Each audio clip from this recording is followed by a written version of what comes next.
process sketching out a chain. Foam pink slips, what's the trail? Who wrote the tale if the facts are frail? Santa slam, Coco leans in close. Where are the notes from the first diagnosis?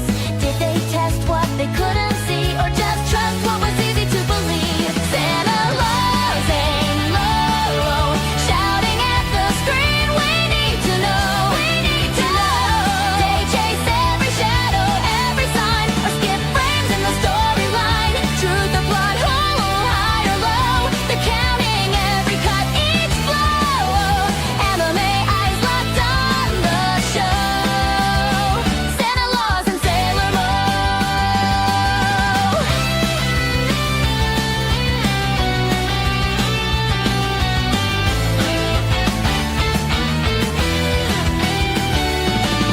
Objection in my heart, Mo cries. Cutscene gaps and alibis. Santa's list of questions grows. Who watched the watchers? Who really knows? Santa Claus and Mo shouting at the screen. We need to know. We need to know. Did they chase every shadow, every sign, or fade out on the steepest climb? If truth is heavy, let it show. Let the whole strange story glow. Anime hearts won't let it go. Oh, Santa Claus and Sailor Moon.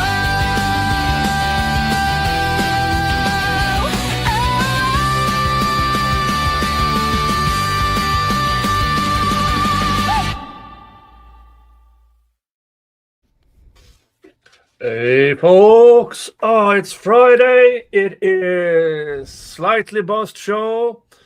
We are going to talk about Peens, Laura Owens, and Karen Read today. What are 3 things we didn't think would divide the internet?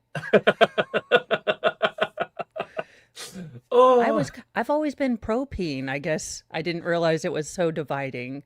yeah. Well, you have 6 kids, so I assume, yeah, As I said, pro yeah, Peen. yeah. And I'm very I'm fond very of mine. subtle. Yeah, I'm very, very fond of mine. I mean, I've had it all my life. You know, if I I'm had very one, attached to it. if I had one, I've always been jealous that y'all can write in the snow and do the elephant and the helicopter. Like I would be in my, like you talked about boobs last week. I would be in my room like doing hip thrust. I'd be like do. Yeah. Can you hear the applause? Ding, ding, ding, ding. Hey, I'd applaud. Well, yeah. What is a single hand it's the clapping same sound like? principle. Yeah, you have a double applause. Be like, look, Ma, I'd try the towel thing. I mean,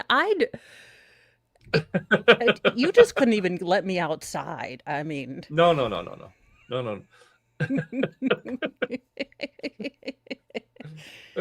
So just so everybody, I've tried every way possible to get the Peen costume lady story monetized. No. The moment something that resembles a Peen, even if it's in shape of a Peen costume, YouTube says, oh hell no. I No. cannot. You know, I will say I've got limited ads on like 3 of my streams this week, and I'm like, hey, you let Law and Crime show this crap. Why won't Yeah. you let me?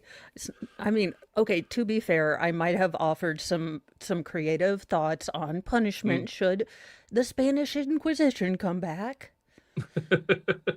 Yeah, I mean, miniature guillotines. I mean, so, hello everybody over at Rumble. Hello you at YouTube's. Not posting this on X because it doesn't matter. I mean, look how many people who are watching my stream on X, and then I'm just, no, they just scroll by it. That's it. Yeah. I am fairly sure that one of the 15 Elons might be the real one. I've asked each and every one to send Starlink to me, and then I will continue chatting to them. Thus Oh, far, no box of Starlink has come up, but I'm hmm? pretty sure it was the real Chad Kroger that tried to slide into my DMs. I told him that I wasn't a fan of Nickelback.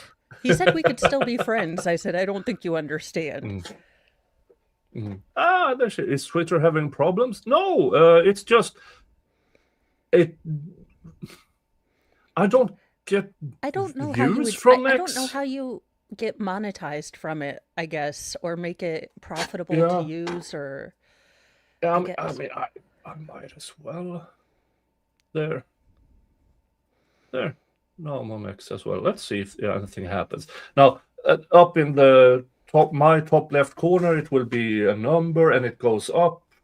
But I mean, I stream. I believe most of 2024 and the entirety of 2025, I streamed on X as well.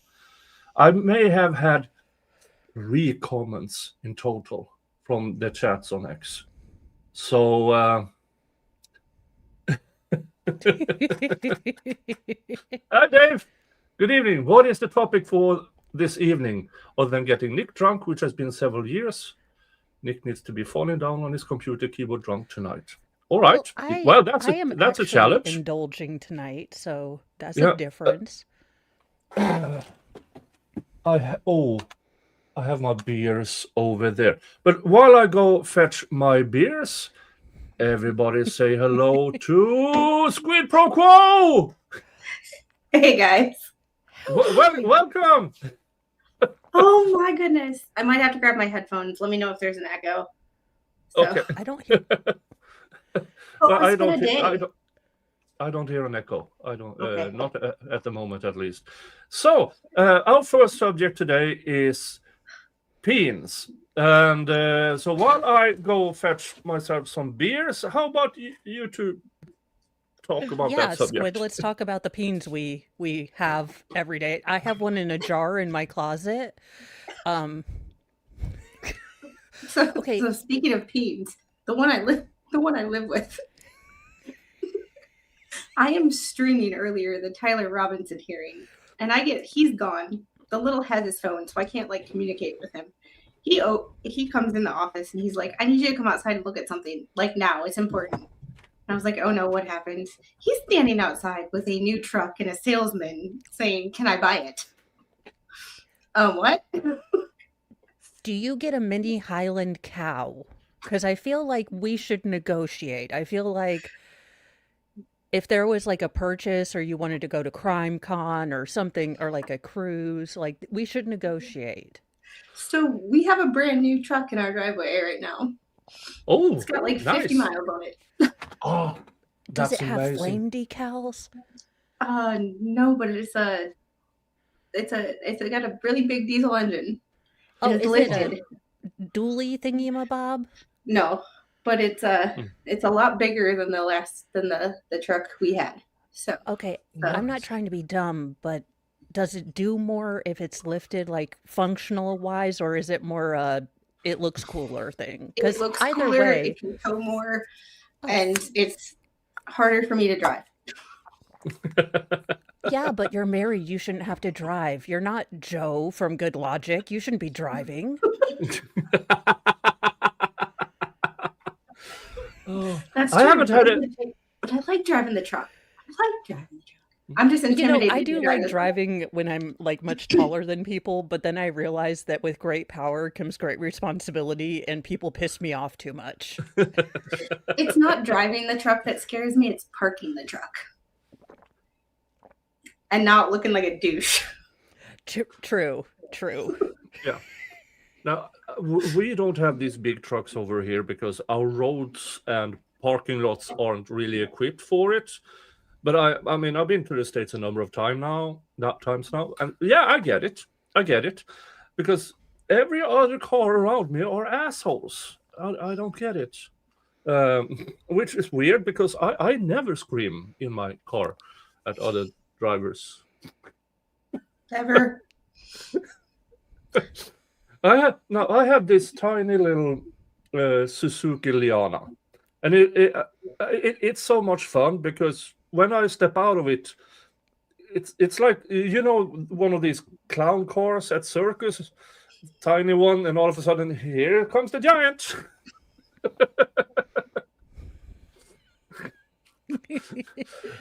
Dave, okay. How many peens have each of you seen in your life? I'm Swedish. All of them. Really, really many, and most of them, I no, thank you. MLS, there you know I is a- used to work in a hospital, right? Way too many. There's a team of NASA scientists working on the equation right now for me, and they will get back to you. I didn't work anywhere. Most of our beaches are nude beaches, and you all know what they say about nude beaches. You don't see the people you want there. It's never the peens you want to see. When I went to France. I went to the south of France, and I completely agree. It's never the people that you want to what see. I will say? I want to have the body confidence of an overweight, overconfident, overtanned Greek man. Because we have one in my HOA, and this man has never known body shame. This man feels fantastic. He's got like hair, oil, I don't even know, like a Speedo, and he just is like, look at what you get to feast your eyes on. And I'm over here, I haven't worn a two-piece my entire life because of body shame. And I'm like, Greek, teach me how to not feel shame when going outside. Like, I'm in a tank top, but only because it's 90 degrees outside and I just got back in the house. Like, that's as good as you're getting here. It's 90 degrees. I had frost on my car window this morning. It's April. What the fuck? I will trade you in a heartbeat. Oh. I'm not well with heat. I mean, 2 years in a row I've been in. No, let's see. 2024, I started out in Houston in August. That was an experience. Just a little. Then I drove Sweden. Then I drove from Houston towards New Orleans, and after 4 hours, I was still in Houston. And then I came to Buc-ee's, which was amazing. I bought a onesie there, and to my surprise, they didn't have my size. They only went up to 2XL, at least in that store. And I'm a 3XL. So I can squeeze myself into it, but I do get the male equivalent of, a camel toe in it. Moose knuckle. Let's put Actually, that over here I and did that piece over here. Nick, Shizzy and I did an article / song about that this morning. Oh yeah, the scientific method of how big of a song can you see on a man? If it goes to half the zipper, it's between 4 and 6 inches, and that's an A.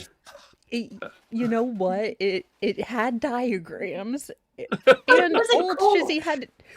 Where were they doing this math? Was it like up north? It was LA, but like, was it December? Was it like July?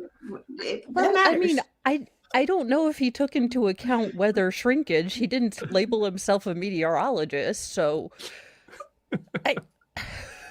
maybe there is a calculation in there, like if you live above the Mason-Dixon line, like a Yankee kind of shrinkflation equation. And I listen to this. If the thing goes below the balls, it's another. Bitch, I'm over 50. If my schlong is below my balls, I would make porn. Did it also? Yeah, that was another thing. Did it take into account age? And because working in a hospital, and anybody out there who's a nurse, CNA, occupational therapist, spend any significant time in the bathroom with your patients, the older a man gets, the smaller it gets, but the bigger the boys get. So like the ratio gets a little off. Yeah, You I mean the know, I razor didn't because I pay mean for gravity his pulls one thing, specialized which makes training. one thing retract. I mean, seriously. And then growers versus showers. I mean, Things I never thought seriously. I'd talk about. Yeah, I And, mean, and for you, You wonder, Alex. and for you young women out there, after 50, the bulge is mostly balls. true, but the It's- 401k is full, so life is Yeah. Also, hair stops growing out of the head, out of the top of the head, and starts growing out of other. I know Yeah. the ear fro and the nose fro. Could we talk about that? I mean, yeah, I know. I mean, it's getting thinner up here, but it's exchanged by this lovely little piece of hair just at the bottom of my, or top of my ass crack. I mean, You're turning into a Yeti.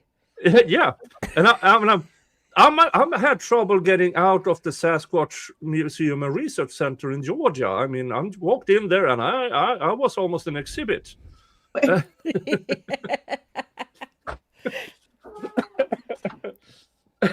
Yeah, it's a hair tramp stamp. Oh, hello, hey, hi, child. How are you doing? No. Nah. Right. We gotta go. Gotta go. No. Go. No. Go. No. Yeah. No. All right. All right. So, what was the subject again? Peen, you sent me that. I'm like, what? What? I had never heard of that. Maybe we should start talking about Laura Owens bankruptcy instead. No, you could talk. I'm a sailor. There's certain things that, like, Yeah. Okay, well, what started this case? Because I kind of saw it and I didn't. I was like, oh my gosh, I'm going to save this case for after this horrible case I'm doing, so I'll have something funny. Oh, to do. well, all in the costume case, it all started with a No Kings protest, where a woman decided to walk down to the local Halloween shop and purchase a full body Peen costume, and standing on the side of the road together with a bunch of other people with a sign that says "No dictators," which is undoubtedly it's very, very funny. Regardless where you are politically, that's funny.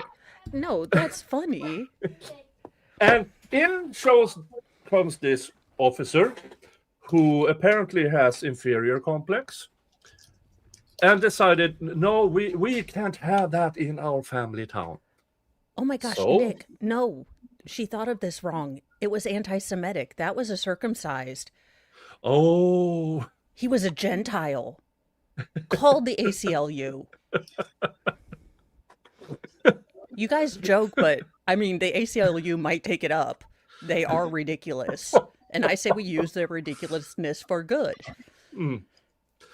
I mean, Costumes for all. and Amber Heard called it Shafts and aliens. Like, stranger things have happened. well, yeah. Well, this officer proceeds to scream at this.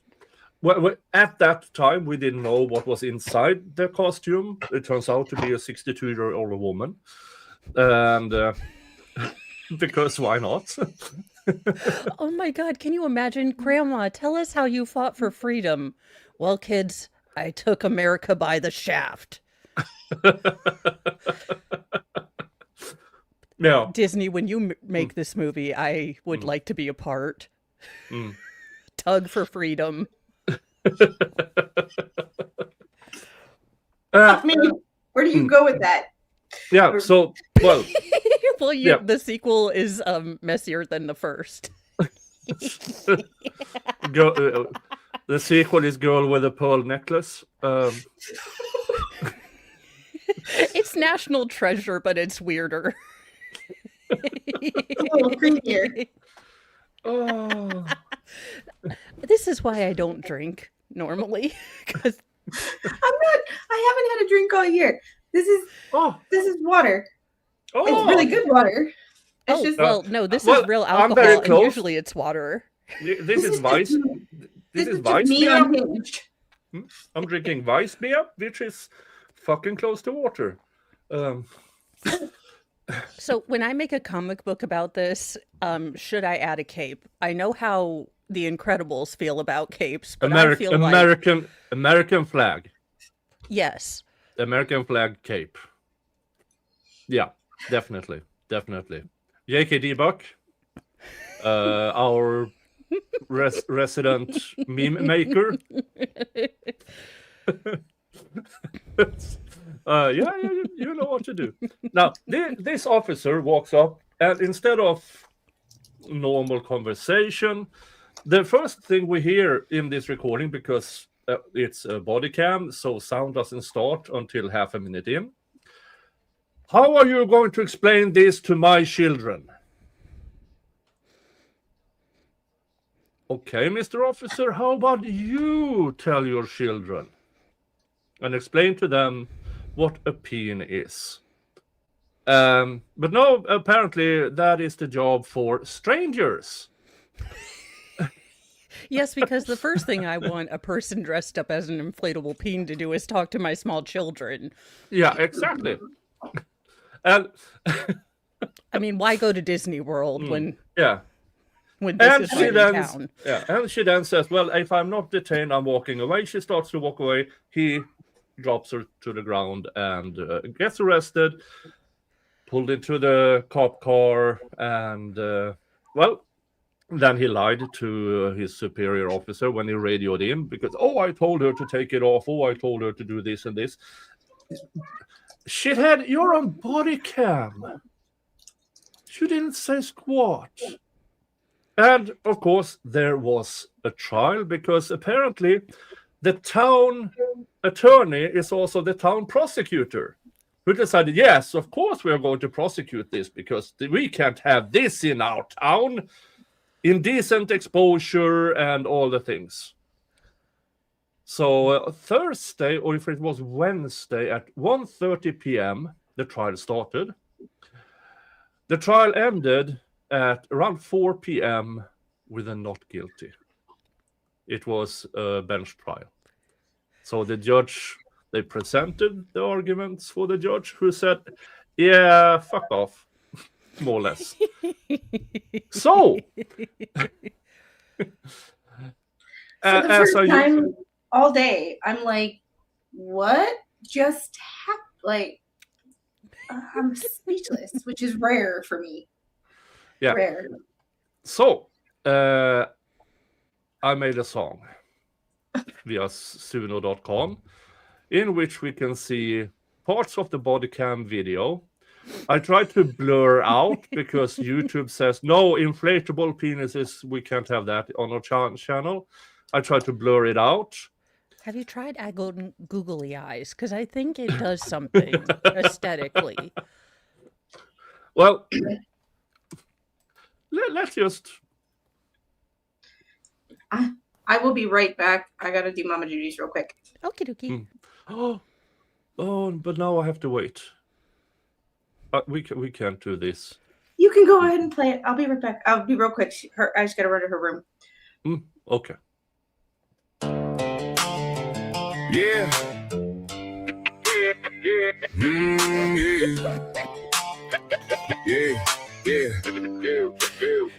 Courtroom's going wild. Judge slams the gavel down and struts the defendant in a bright yellow gown. She's rocking the full body trouser snake disguise. Maybe the blur is too Two small. fuzzy boulders swinging side to side. Prosecutor jumps up. This is pure disgrace. She waved her one-eyed trouser trout right in our face. She just grinned and said, relax, it's only art. I'm not flashing skin, I'm a walking body part. Jury snickering, bailiffs turning pink. Grandma in row 3 can't stop the wink wink. Judge leans forward, trying hard to stay stern, while a giant dome helmet starts to twist and turn.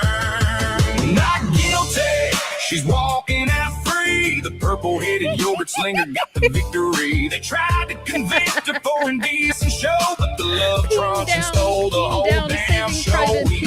Wiener power, crotch rock. So what do you say? I said, private peen down, private. Someone save private peen. Saving Ryan's privates. Run, Run. Forrest. Get hour. She turned the courtroom into a comedy shower. Yeah. Defense stands tall, Your Honor, let's be fair. This ain't exposure, it's a meat thermometer in the air. She's fighting shame with humor, turning frowns upside down. If a hot dog costume's legal, why ban the pork sword in town? Prosecutor yells objection, that baby arm is vile. Judge says, sustained? Nah, I'm kinda digging her style. She takes the stand, does the sauce, a sausage slide. Says I'm fully dressed, just creatively applied. Evidence, photos hit the screen, the crowd starts to roar. Kids laugh and parents hiding, but they're laughing more. Six-foot witness testifies this dong actually heals. Makes folks less awkward about how the trouser snake feels. She demonstrates a twirl, the love muscle spins around. Half the jury joins and can't keep their feet on the ground. Even the stenographer's typing LOL out loud. I'm not guilty, she's walking out free. The purple-headed yogurt slinger got the victory. They tried to convict her for indecent show, but the love truncheon stole the whole damn show.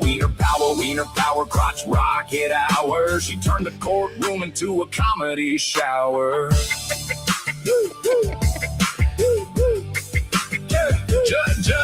Judge bangs the gavel, tears rolling down his cheek. Can't stay serious when the baby arm starts to speak. Case dismissed, he shouts, go free, you crazy queen. Next time maybe come as a taco, keep the courtroom clean. She bows real low, her fuzzy balls nearly hit the floor. Crowd erupts and cheers, best trial they ever saw. Moral of the story, if they drag you into court, show up as a giant wiener and you'll always come out on top. Not guilty, not guilty. One-eyed trouser trout just won the day I'll see. Peen Costume Queen, living legend set free. Yeah, free the wiener forever.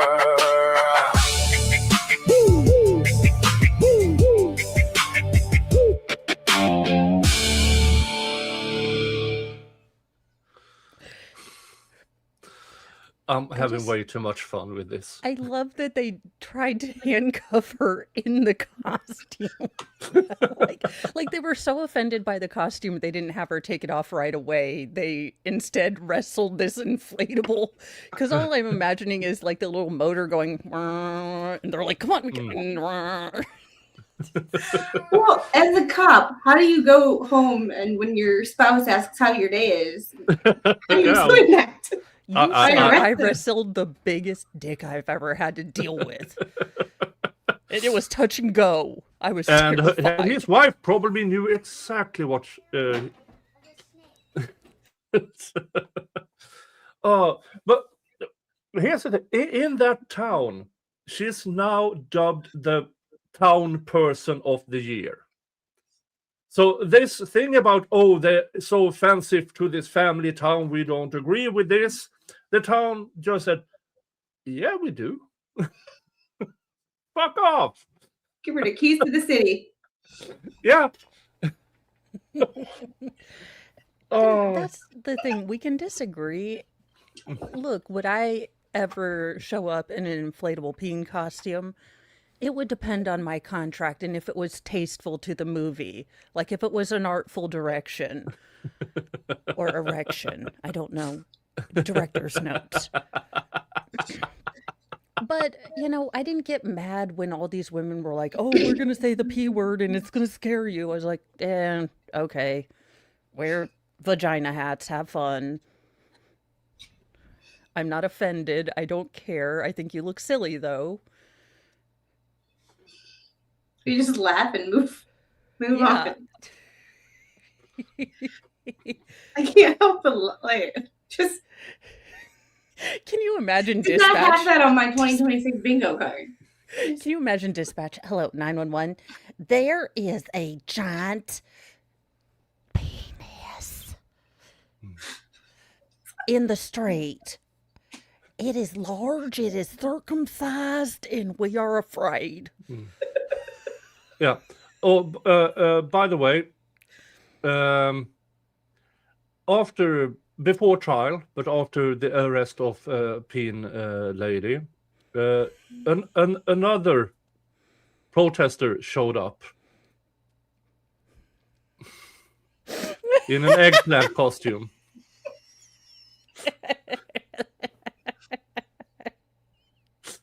So yeah, Right outside the Big Lots. I mean, that checks. Hey, he got it there for $19.99, down from $40 from Spirit Halloween. so yeah. Yeah, she's Oh my Lady God. D.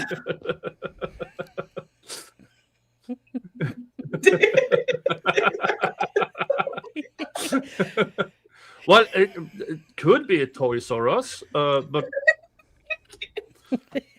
As long as it's not a legal document, you're good, right? Yeah, I mean, by the way, that toy store has gone bankrupt a number of years ago. Maybe the name is available.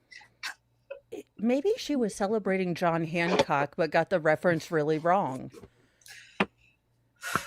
Dick Tracy. Yeah, so luckily, Lady Peen, she was acquitted by a judge. Sorry, nuts. Yeah.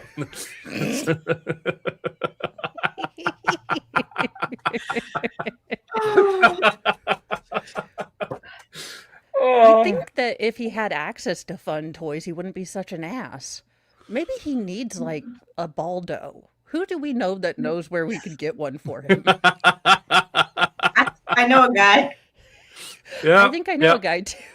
Yeah, we know a guy. Oh Lord. But I suspect that since this now has been adjudicated, there might be a Streisand effect in that little town. This is why these moralist, pearl-clutching clowns, when they try to stifle the one person,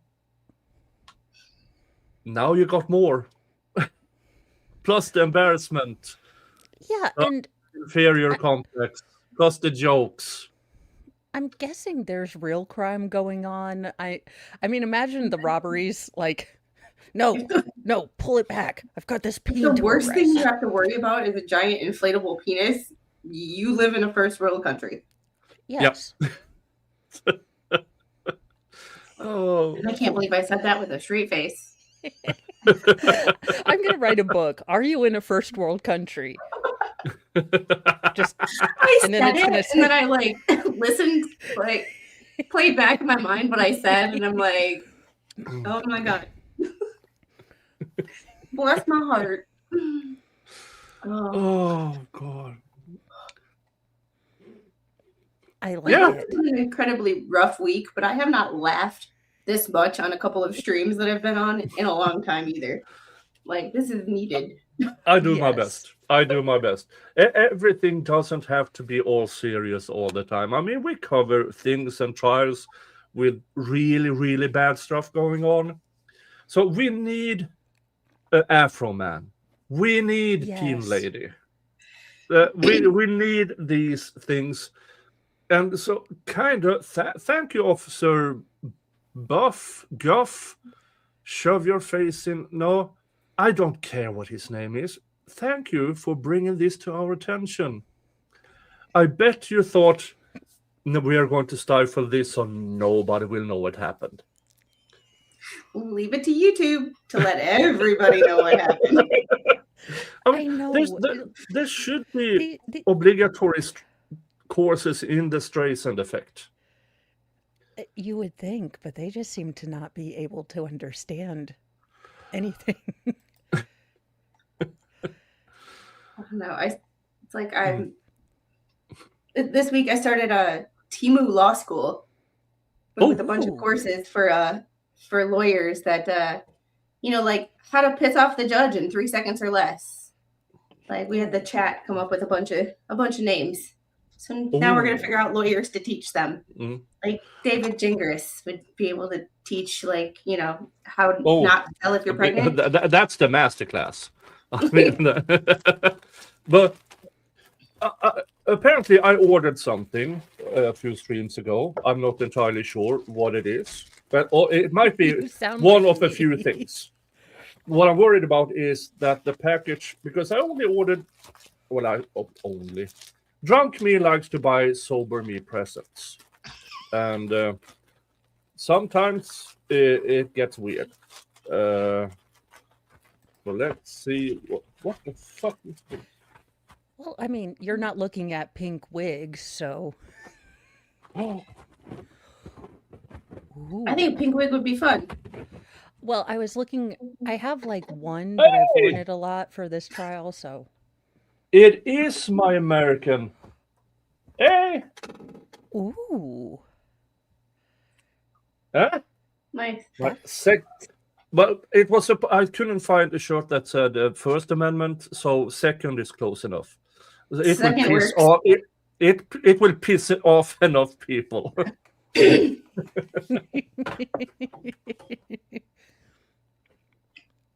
Speaking of that, I have to see if my stream from today got demonetized because I had a little demonstrative that I had to work out.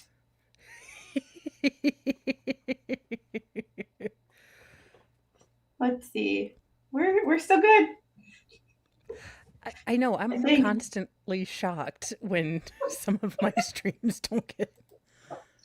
Well, we were talking Tyler Robinson. So like when it came to the bullet, it didn't match headlines. I had the ATF report. But we were comparing. I have a couple of situations. Freedom seeds. Freedom seeds. I have one that's the same diameter, and I have one that like I don't have the exact caliber, but I have. This is my favorite, and this is my friend. I guess Like- my problem with that is that any sort of slug that goes through a lot of different material is going to be different. It's going to be fragmented, and no shit, they're not going to. First of all, ballistics is bullshit. Second of all, ballistics that have gone through a bunch of stuff. Is in 5 pieces. The projectile was in 5 pieces. So like not being able to match it to an exact rifle, like that's not an exact science anyway, let alone That's putting it nicely. Now, tool mark analysis is a subjective opinion by a person who have done it a lot, but it's not a science. I can go as far as, yeah, you can exclude. But the moment they try to include, nah. Because then they have to have... Oh, really? What's the serial number on that gun? Well, it's 1, 2, 3, 4, 5, 6. Okay. Have you tested the 10 before and the 10 after? No? Then you don't fucking know. Yeah, and I think that is the big problem is that when you do start getting into trials, you kind of come in with that CSI or FBI files, forensic files like, oh, this is just like a fingerprint. And it's not until you really start digging down, and if you're curious enough to follow different opinions, that you learn, oh my goodness, there's a lot of subjectivity to this, when I thought it was basically like, one pew pew, and that you basically can match the bullet back like a person. my demonstratives were more to show how thin, like this projectile is bigger than the projectile from 30-06, and look how small that is split into 5 pieces. Now try to put that back together and say it came from one. And inconclusive does not mean does not match. There's that issue as well. And here's the problem: if they can do metallurgical, look, metal and logical, I cannot put them together because my brain doesn't work. But if they can pull, and there are specific elements, and there usually is a bit of randomness or different in different batches, they could do that. But it is very misleading, and I don't trust Kathy Nestor to do a good job. And I say that because I don't want this to become, if she does a terrible job, then it's never going to get out of conspiracy land. She's not even the worst one. She's not even the worst one. They are still arguing before a preliminary hearing, they are arguing having all of the discovery. And it's like, I have a theory. They are trying to take advantage of the fact that a lot of people who are interested in this trial are, one, political commentators who are wildly one side or the other, for better or for worse, and two, are not trial watchers or generally have any connection to the legal world and have no idea how a trial works. So they're listening to the defense. One side is listening to the prosecution, and they're like, the prosecution's got everything right. The other side is listening to the defense and is like, see, the bullets don't match. And it's like, that's not even what the prosecution said.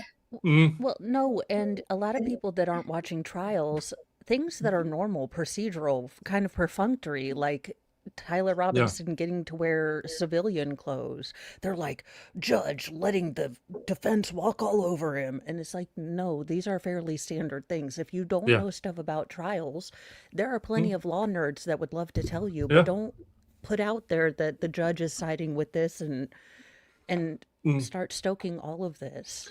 Yeah, some arguments in court, in hearings, you once in a while hear the defense say, for the sake of argument, let's say this happened, then our argument will be this.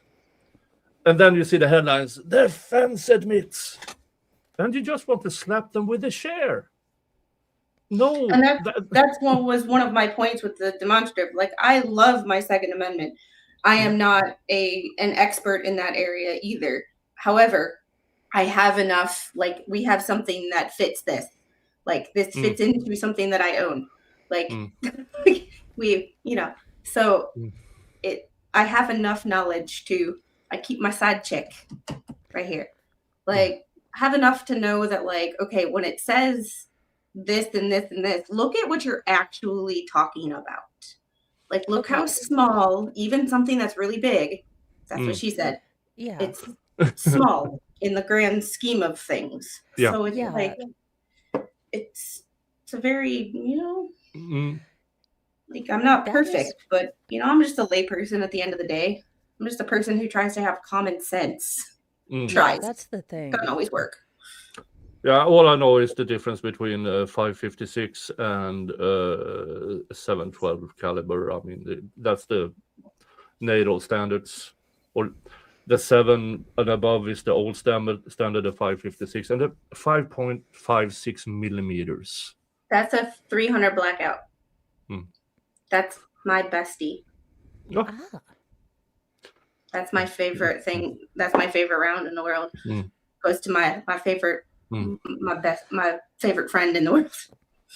My personal protection. So, are they still moving to get the prosecutors thrown off from this case? No, that's been denied. Okay. Today they were talking about moving the preliminary hearing because he still hasn't put in a plea. 8 months later. Oh. Yeah, the preliminary hearing was set for May. Thank you. 7.62 is a 30 caliber. Okay. Why? Is it the freedom measurements? 7.62 millimeters. That's not 3. I mean, that's. Is it 30% of an inch? No. 30 or. Yeah. The funniest gun I've ever, it's the Swedish M50 machine gun. That's a fun thing too. That goes poof, poof, poof, poof, poof, very, very, very loud, and things go gone in the other end. I have rounds from what we called an R2D2. It was a CWIS, close-in weapon system, off of a carrier.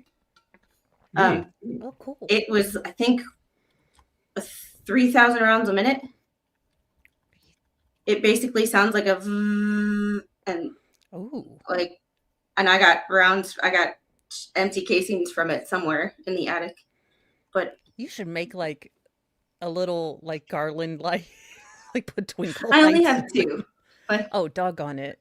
Yeah. Okay, then chandelier or I have some sconces. 50 caliber cases too, but 50 calibers were like a dime a dozen on chip. So, you know. But Kathy Nestor was the least of the defenses. The California lawyers. Well, and I didn't even watch the whole thing because once they got into the excluding the media, like I had to go. We needed to eat dinner, take a ride in the new truck. Like I couldn't sit there anymore. I'm like, sorry guys, I can't do this. can't sit here anymore.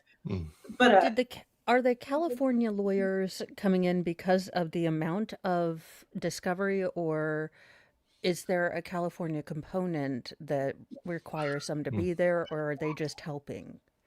they're just there. This is a KSP 58. That's fun. It's been around since 1958 and still works. Still used. Is she wait- Oh, go ahead. No. Keep going. It's got to be political. Because one of the California lawyers today said something to the judge, and he was like, he said something, and he was like, I don't mean to. And then he wanted to say, he used the word Trump, but he meant it in the word like, Trump card or like this Trump's. And he was like, I don't mean to mean it like that in our political or in the environment we're in. And the judge looked at him like, and I had to stop because I was like, he just literally like, no matter where you are, no one cares. Like, but tell me you're from California without telling me is you couldn't even use the word Trump in a sentence that didn't involve the president without making it political. Yes, okay, we get it. You don't like Orange Man, whatever you feel about him. But contextually, you should know. I mean, that's just being sanctimonious, because context clues would tell you that you're using a colloquialism rather than this administration sucks. It was like, their death penalty. That's right, mispronounced name. You're right. Oh. They're death penalty experts. I did some Googling on one of them, Novak, and he's a death penalty expert. That's right. It's been a long day. Sorry. Oh, no, that's fine, because is their death penalty more ideologically based because they feel like the justice system is inherently unfair, or is it they don't like the government controlling it? Because I think their philosophy behind being anti-death penalty does kind of give you an idea of where they're coming at it from, either politically or spiritually or morality wise. I have no idea. My guess would be politically, but no. But these guys don't seem like Novak doesn't seem like the most Christian person in my mind. Well, but I don't want to assume people, so I'm trying to figure out. But it is interesting to me to see how people come to their feelings about that, and then see how that influences their dealings with the court, because I think that sometimes your stance on that, if you are a lawyer that focuses on death penalty cases, you can lose sight of maybe reality a little bit because you are so anti-death penalty that you can start to bend the facts to try to make all of your clients look like they were just poor innocent victims of fate. It just seems like, I don't know, there's just some stuff that's not adding up, but it just seems like these attorneys, like Novak can't answer a question from the judge to save his life. Like, he is one of those witnesses when you ask a yes or no question, gives you like a 60-word answer without actually saying yes or no in any of those words. The judge said, well, what do you need to be prepared? The data. Well, what about the data? And he like gave him a roundabout answer. And it's like, if I were the judge, I would have been like, I asked you a yes or no question. Well, like, I want a yes or no answer. And it just seems like they're trying to delay and they're taking things out of order. Like, I am not a lawyer.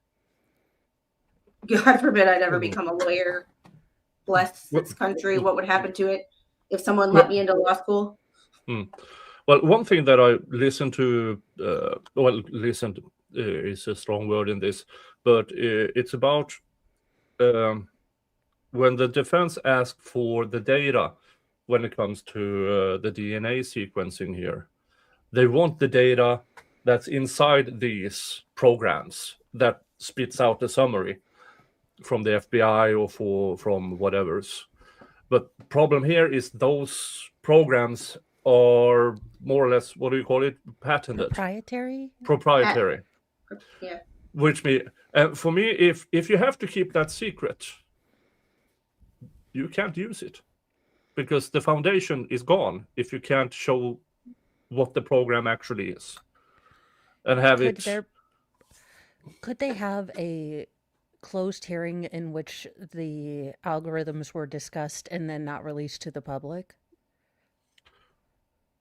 in Potentially, theory. we've been doing Yeah, a in lot of theory, hearings yes. on this. Yeah, in theory, yes. But the manufacturer or the owner of that Oh, yeah. proprietary will fight tooth and nail because they're Yeah, making but a also- fuck ton It of also money. seems like they want the DNA evidence so they can scrutinize it Mm. before a probable cause hearing.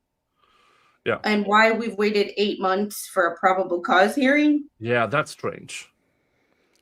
Does It- it seem to you guys that this judge seems very too nice? He's nearly Canadian. I want him to yell at them for not being done with something. I am tired of hearing there's 100 terabytes. You know this. You took the case. I don't have sympathy for you. Ask for more interns. Ask for more help. You knew what I'm you were getting also- into. Kind of sick of them going, well, there's so much media attention on it.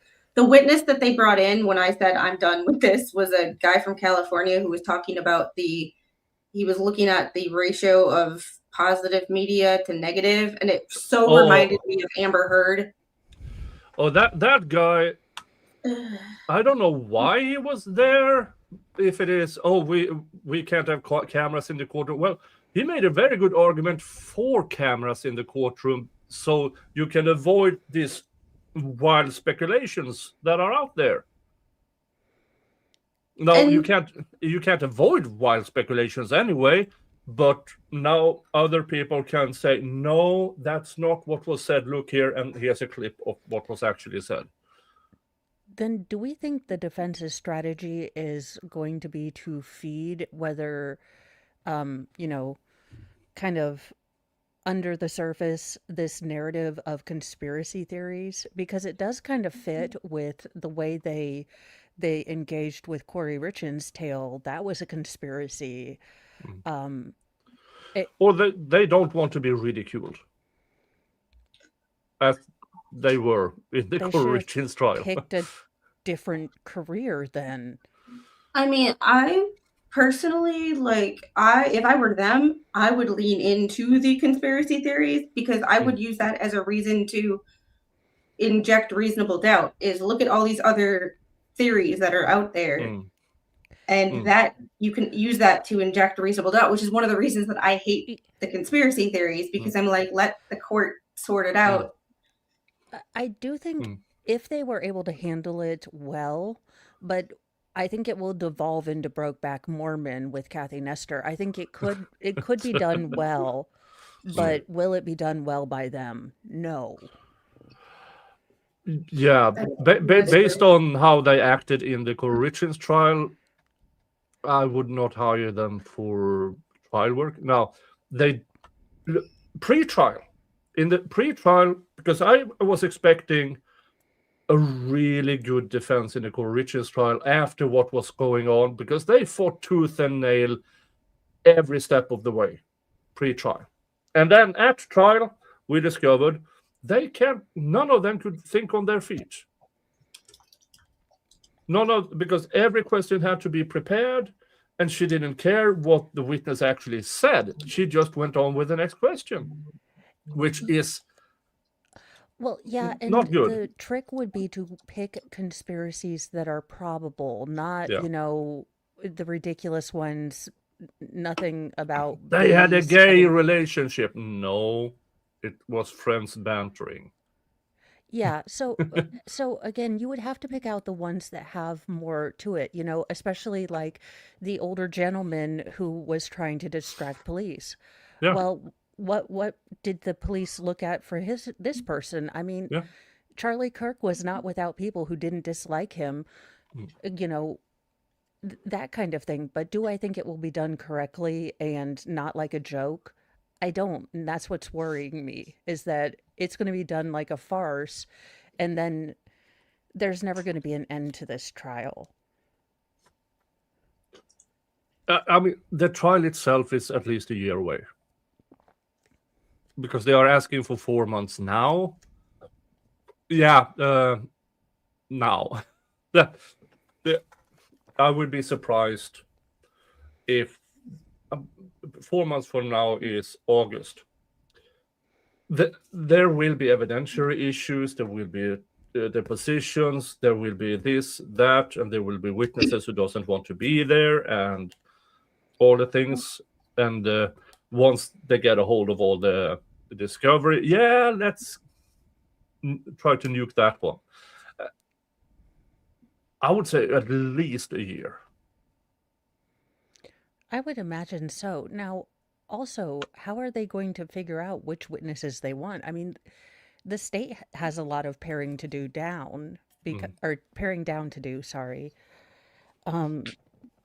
Because they essentially said that all 3,000 people that were there could essentially be considered material witnesses and except victims. except the prosecutor's daughter, Well, for lack of a.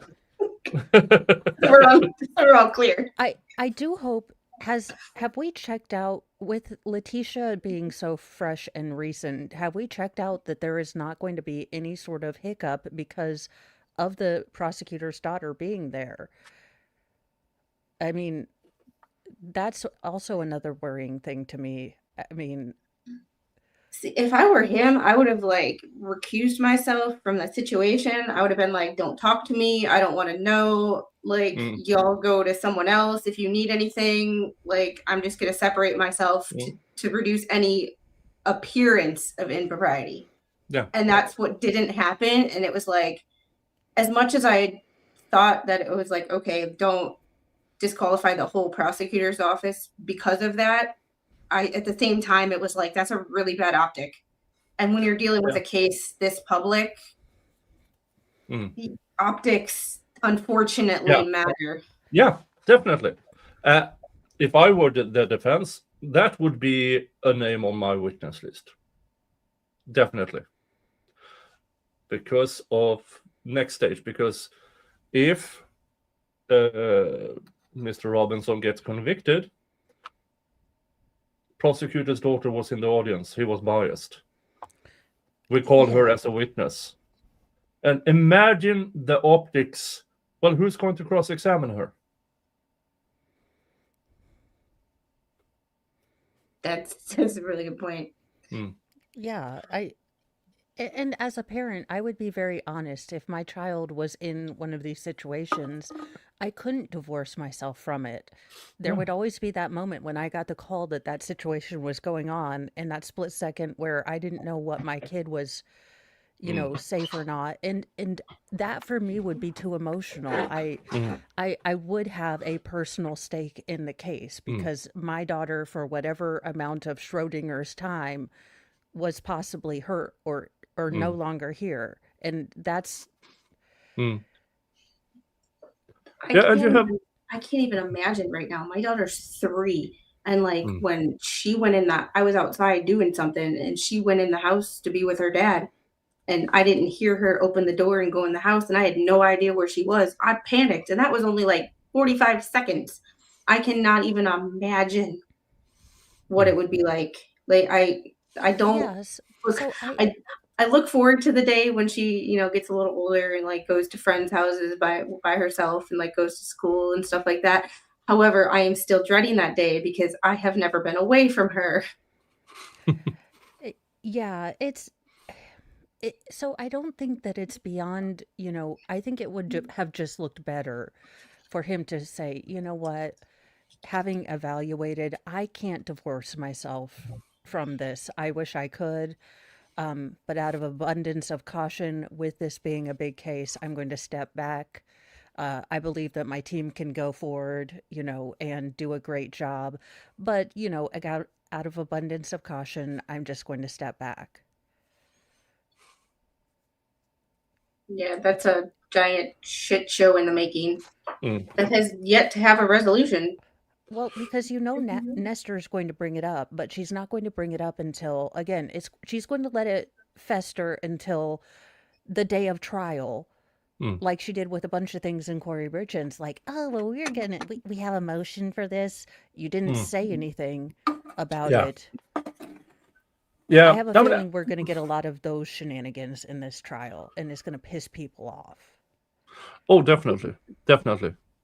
But it's a tactic. I mean, Yeah.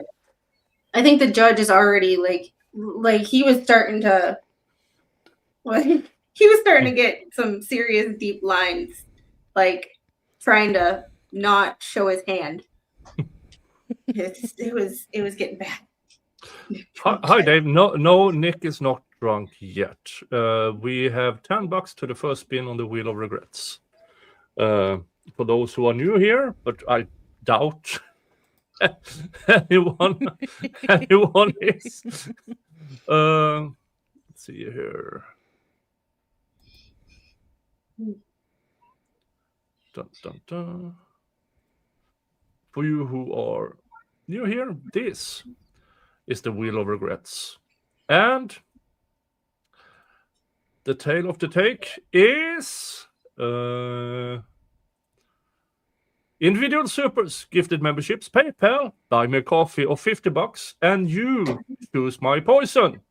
Combined $50 gets a spin on the wheel.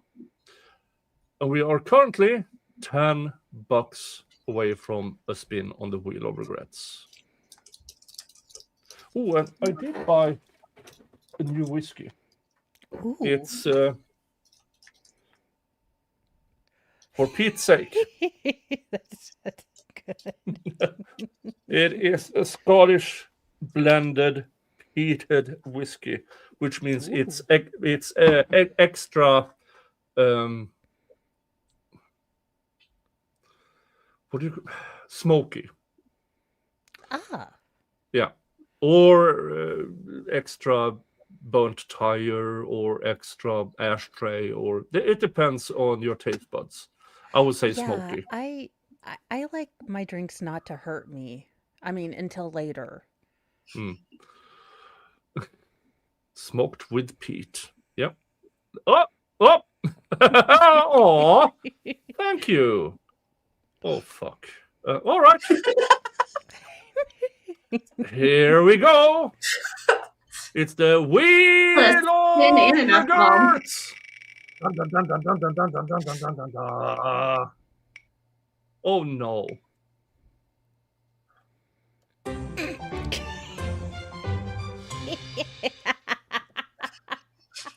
Face. Don't blame me for that. For those, I mean, let's compare here with let's compare with the bottle of vodka. I still have, a little left of the vodka, which is also on the periodic table. I started out with Malort. Ooh. Now the Wheel of Regrets hates me, so this was finished. So I bought this Canadian whiskey. And so half of it is gone. While I'm still at bottles. That's it. Oh, look at this in here. Look at this. It's basically full. Florida straight bourbon. But no. Wheel of Regrets. Nick, you could have poured that out. Plastic and bottle, put in folks. the Sweet Pete bourbon. Why are you not logic? I mean, at least it's not Canadian Club. And since we discussed this earlier, Alabama Oh, shot glass. oh, That's the worst. Oh. Not sure how many bucks this is. Is that South African currency? I think so. I have no idea what that is. No It's the idea. But Moongen. it's yellow, which usually is in the 10 to 15. So that means we are on the way to the next spin on the wheel. And also, this is how you know this is a whiskey for alcoholics. You can't lose the cork. I'm telling you, Nick, you could have dumped that out and put tea in it. I don't know what you were thinking. You could. I don't cheat. I do not cheat. That Alabama shot glass in itself would make me cringe. I buy a shot glass from every state I visited or drove through. And I think once I got from New Orleans to Georgia, I think I passed through Alabama. I think I stopped for gas. That's the only way to go. Okay. Through Alabama. Through Alabama. So for all your cousin shaggers over there, cheers.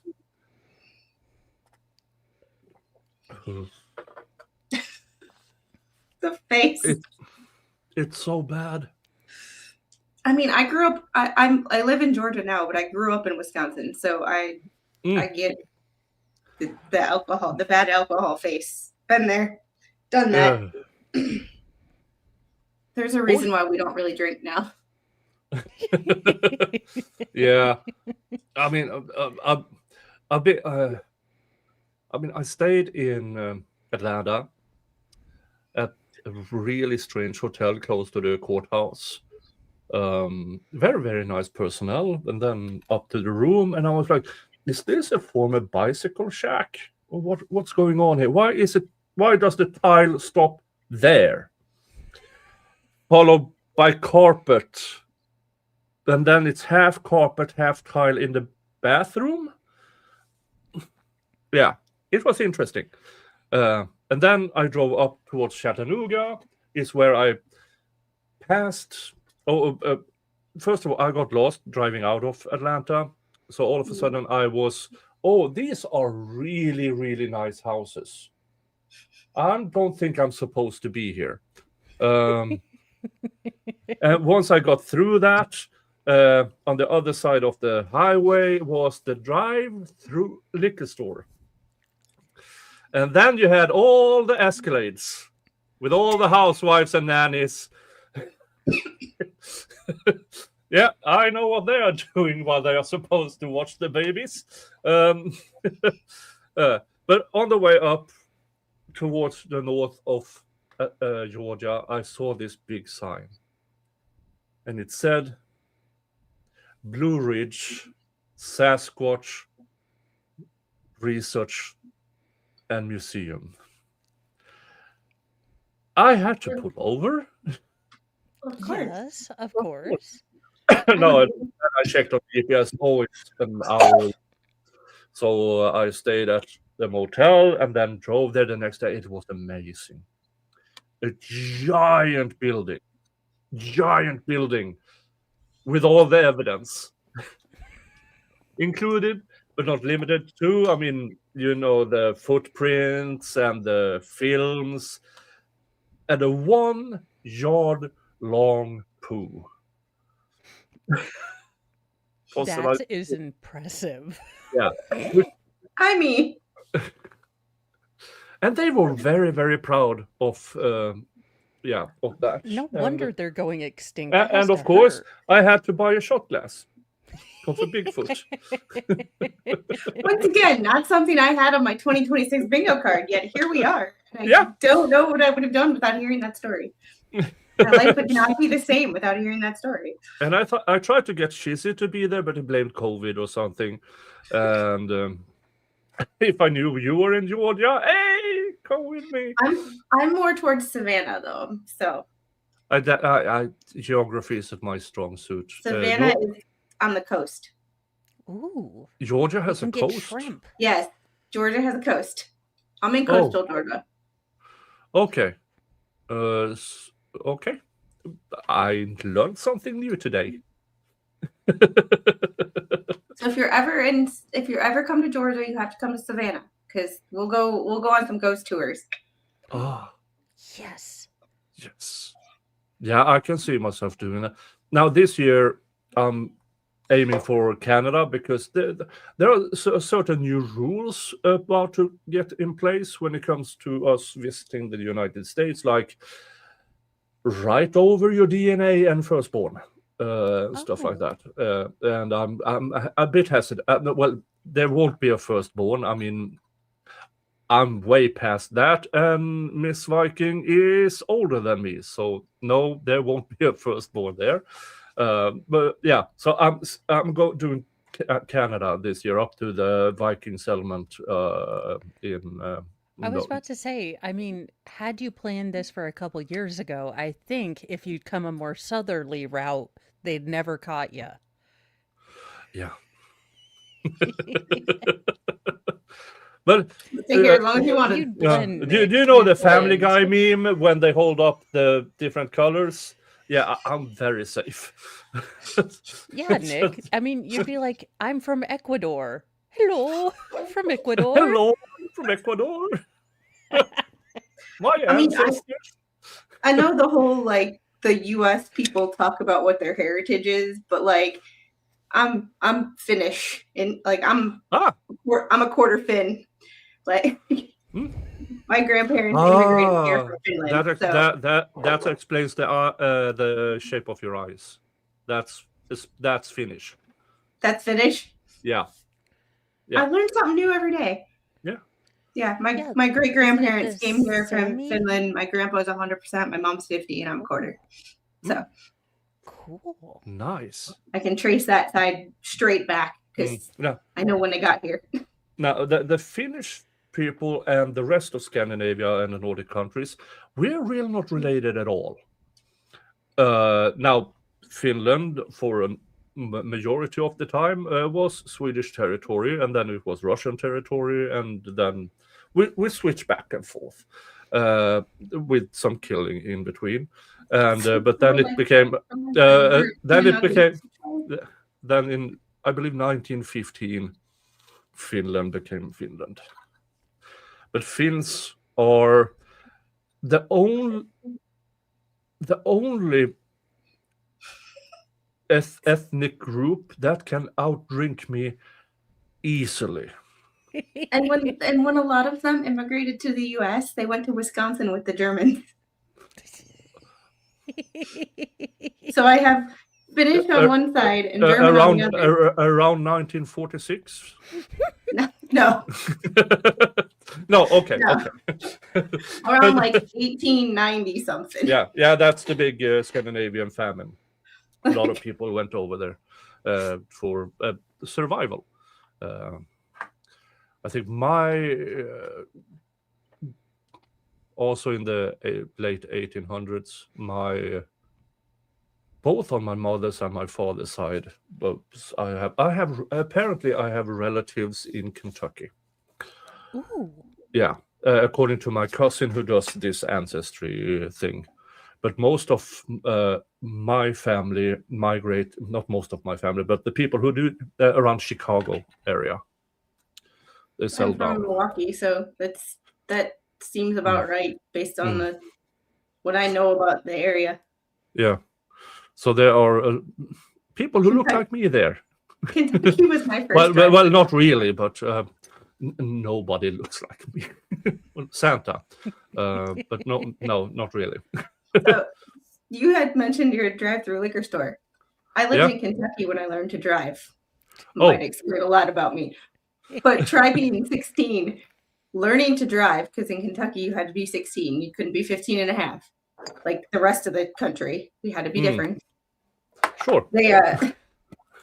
My mom wanted a beer. I'm 40 now, so 16 was 2001, 2000, Aww.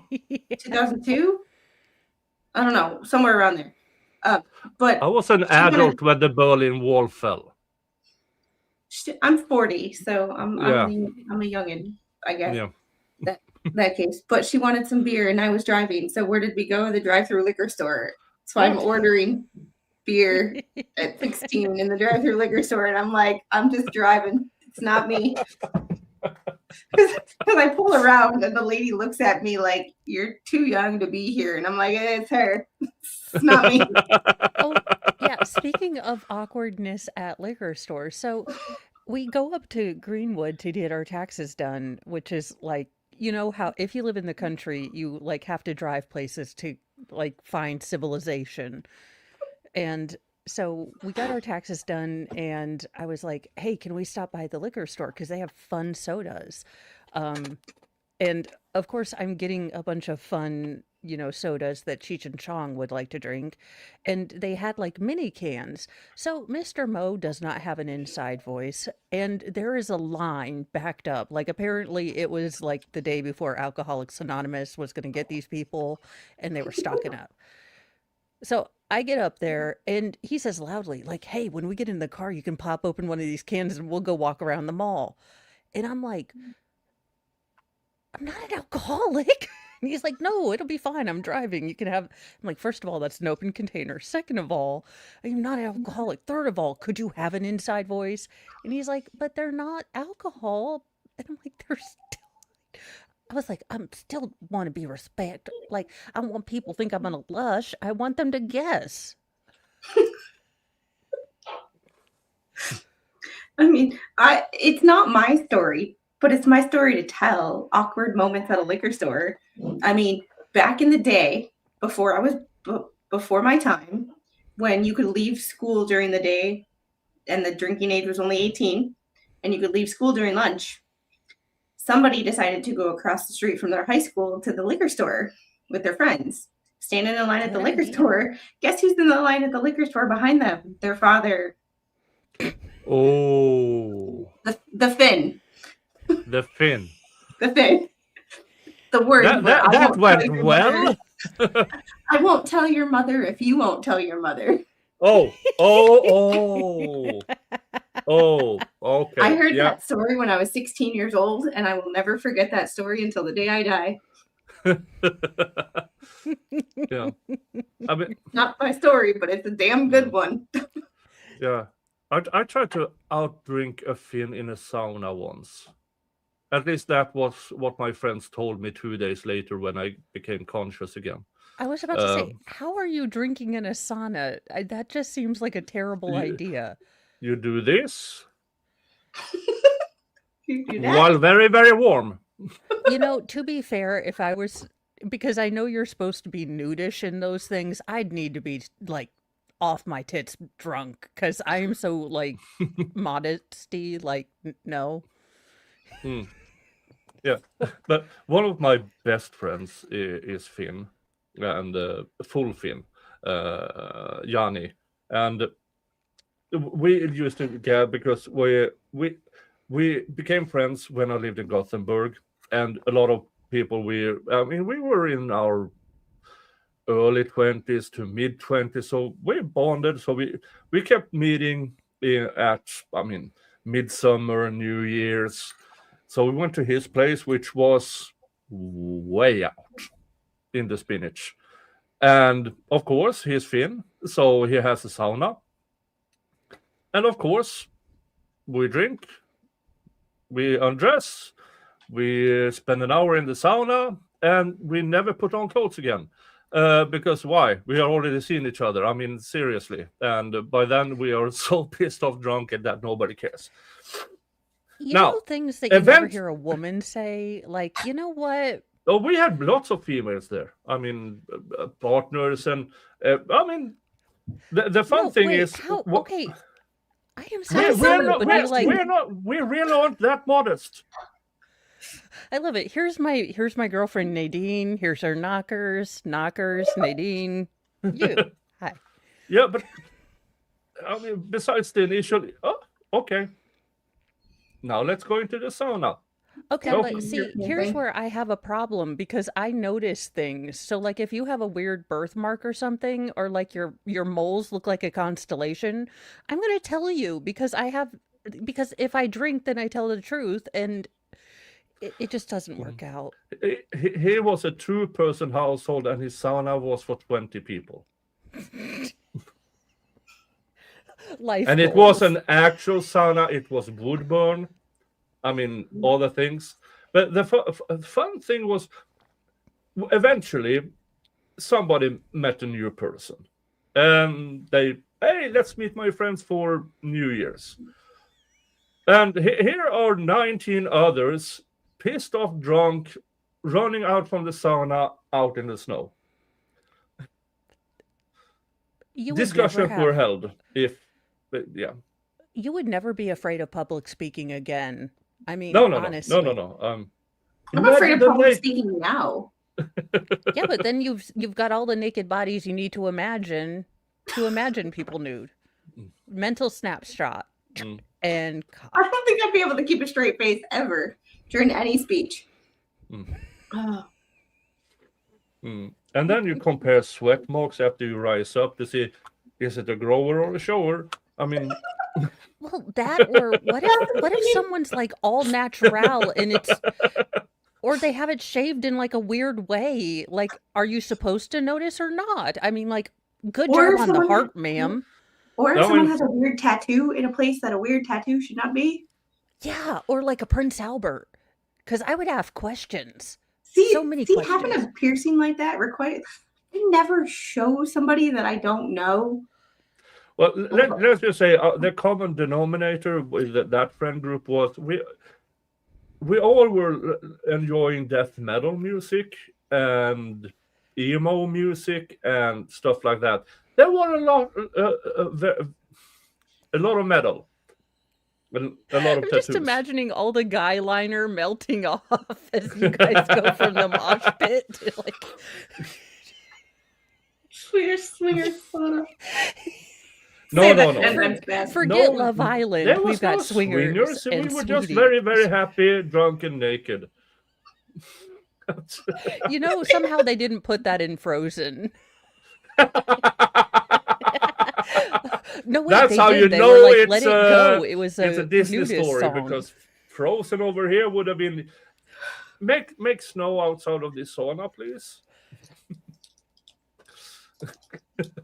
No, it was a lot of fun, and yeah, still talk, but we don't. Sad we don't meet that much anymore because people meet, people get married, they get kids, kind of gets weird. Yeah. Yeah. Kind of. Yeah.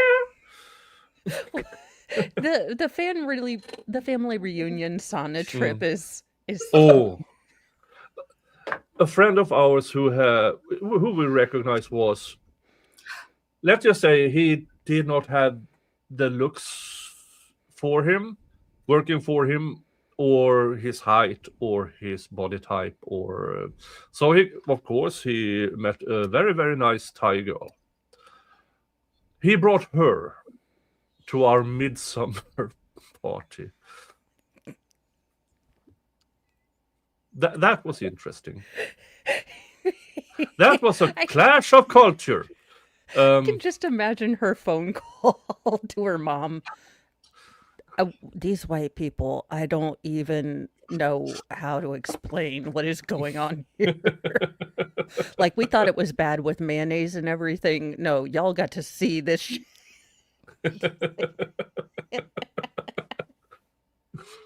Got nothing to do. Mr. Jingles, please stop booping with your claws out.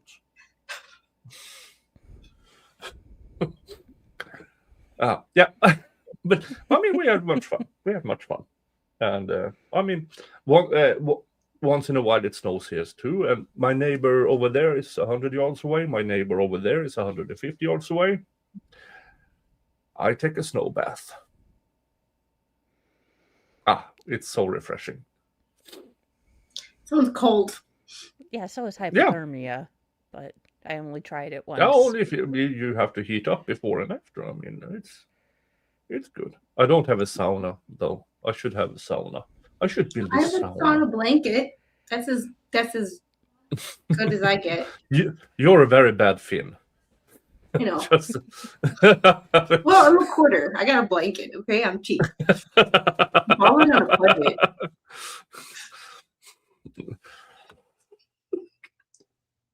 You do, yeah, you do, yeah.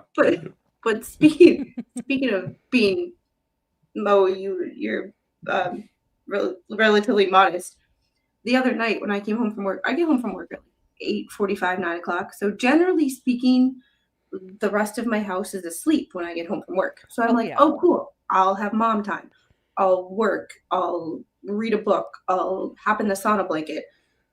So I go to the bathroom, just take off my makeup, get whatever, get ready to hop in the sauna blanket. Come out of the bathroom, turn to hop in the sauna blanket, and Mr. Squid is standing right there.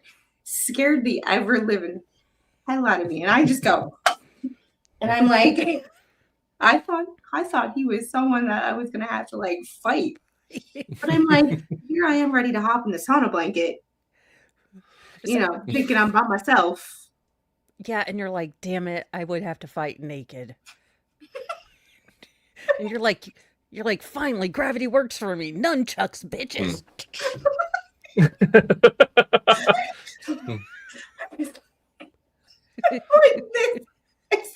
Yeah, but here's gravity. There's nothing as intimidating as a naked man charging.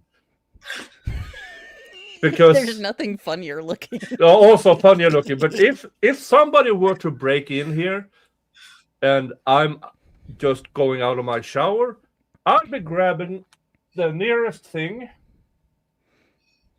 and I'm taking off. And Nick, you have a point, because on the body cam videos, do you know when the police are the most scared to engage is when it's a naked dude? Yeah. Wouldn't you? I do like the bravery that the Peen cop showed by just jumping in there, just I think working on their was natural subconsciously wrap your arms around and pray. Yeah, I think that was subconsciously that he just wanted. I'm intimidated by it, but I really want to feel it. He was just upset they didn't have it in his size. That's what he wanted to be for Halloween, and they just didn't ever have it in men's sizes. I said charging. But sharding is terrifying too. Well, if I'm out of my bathroom with the runs, yeah, I would assume whoever is in front of me might run to, regardless of if it's a burglar or a relative. I mean, just imagining Swedish CSI. What the ever-loving gloobity-gloob happened here? Well, we can see what direction he ran because we have this brown. It's a whole new forensic science. And then you watch my cameras and you see I do the doggy thing over the lawn.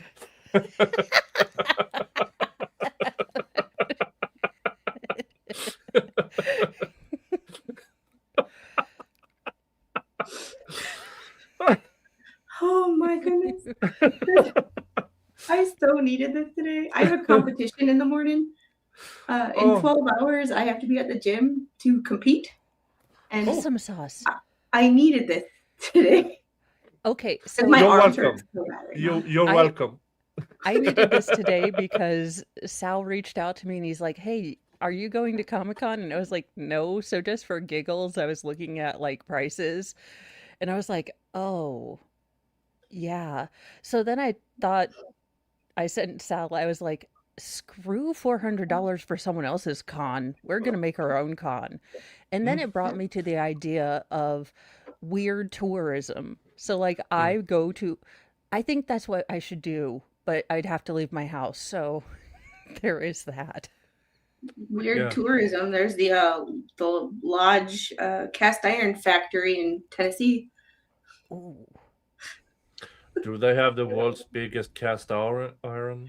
I don't know, but every time I drive through Tennessee to go back to Wisconsin, I see it. So it's basically between Chattanooga and Nashville. Yeah. Go Squid, go! Yay. Competition. Gail's like tomorrow she's gonna cry and cry. I am. I'm gonna hurt. Oh, I hurt now. What are you competing in? CrossFit. Ooh, Oh. fun. Yeah. So there's 4 events. I'm doing an individual competition. So it's teams of 3, either 3 men or 3 women, and then individual. And I'm doing individual, but I'm doing the masters comp since I'm over 40 now. So I'm doing the old people's competition. Yeah, because me and Mo, we can barely walk. I can barely walk. I have brain surgery, so we're having a I know, first individual comp in 6 years. Now, I do collect canes. I have this is solid brass with a raven. Ooh. Because if I can't have guns here, at least not for that purpose. This here is one piece of solid oak. That sounds painful. Yeah.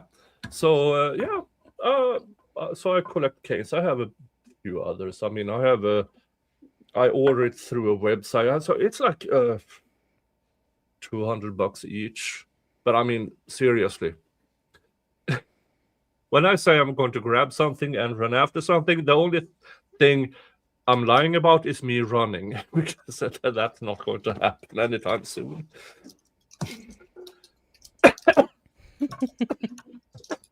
Yeah, sadly I have arthritis, so yeah, not fun. Both knees and one ankle. Fun. Yeah, I had brain surgery and I have cysts in my spinal cord, so I can't do everything all the time. So that's a bad idea. Stop doing that. What made you do that? No, I'm sure. I'm sorry. Yeah, Squid. Why did you decide to get cyst? I mean, because my brain is so big, it was falling out of my skull. That's a really bad idea. You should have a bigger skull. I know, right? Yeah. A friend of mine, Lisa, she has a party trick. She says, give me your finger, and then she does, because she had a cyst in the back of her head, and they had surgery removed it, and so in the back of her head there's a piece of her skull missing. No, so no, thank you. No party trick. No. Oh, the same? Yeah.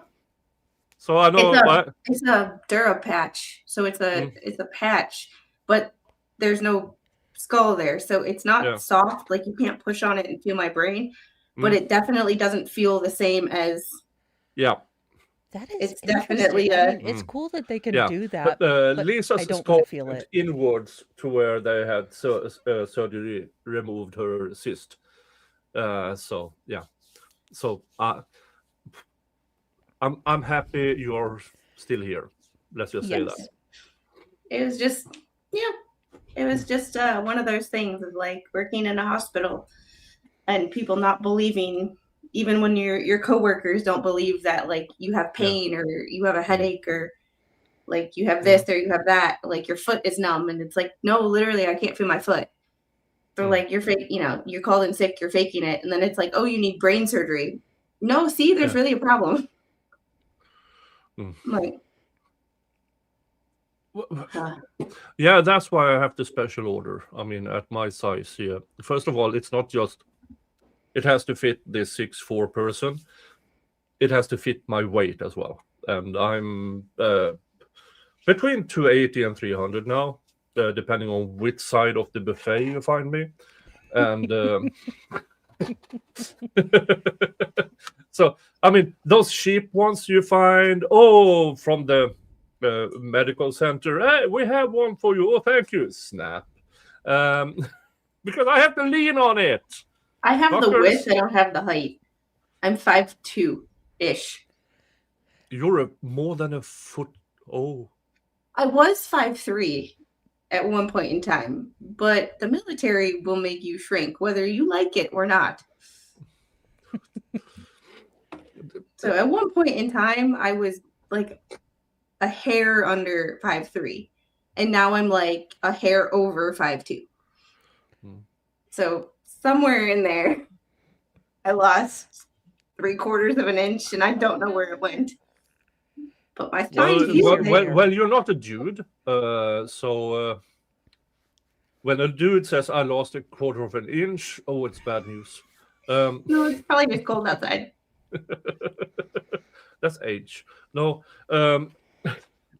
because if something stretches down, something else stretches. No, I started shrinking this way instead of going that way. I know where the half inch went. It's this way. Yeah.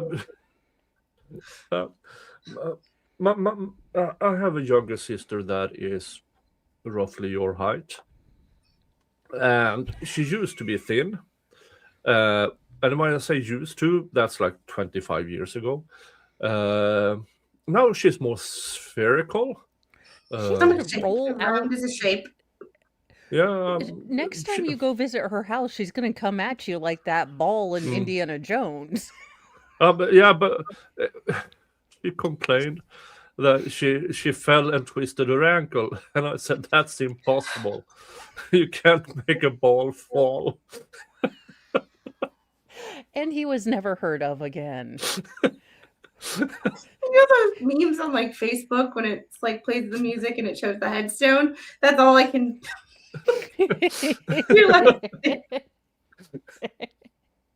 I love my sisters. I mean, they are trying to populate the globe, but I how many am I? I think 19 nieces and nephews now. But I have 4 sisters and 1 brother. I'm And we're not even Mormons. Yes, but you have long winters and booze. True. That True. and sauna. Yeah. I mean, Only it gets person dark sauna. outside. You get depressed. What is? Well, let's have some fun. Yeah. Yeah. Every spring, people are like, what the heck? Oh. Ooh. Yeah. All right, where were we? Oh, by the way, I don't think we've talked about Laura Owens yet. We've kind of touched on the other yeah, but two. we yeah. Police 6'9". Thank you, JKD Buck. The 6'9" This is is great. the weirdest Pokemon remake that I've ever seen. Gotta Throw catch the 'em ball and all. you get 2 Shafting back. balls. Gotta catch them all. Talk to me, Hollywood. We can make this happen. Gail, that's Wisconsin too. I mean, I was a September baby, so like Oh. my parents had a really good Christmas in '84. And they're saying, Peen, I choose you. Peen, I choose you.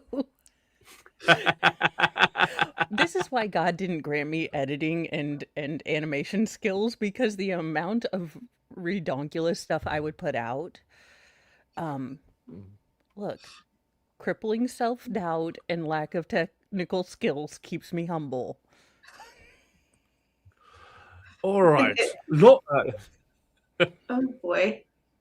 Okay, Laura Owens, our favorite serial pregnancy scammer, tried to avoid responsibility and exposure of her economic situation by filing for bankruptcy a while back, and which her parents also did. Her parents then refused to file all the documents, so theirs was dismissed by the court. This is a stipulation motion to dismiss with prejudice.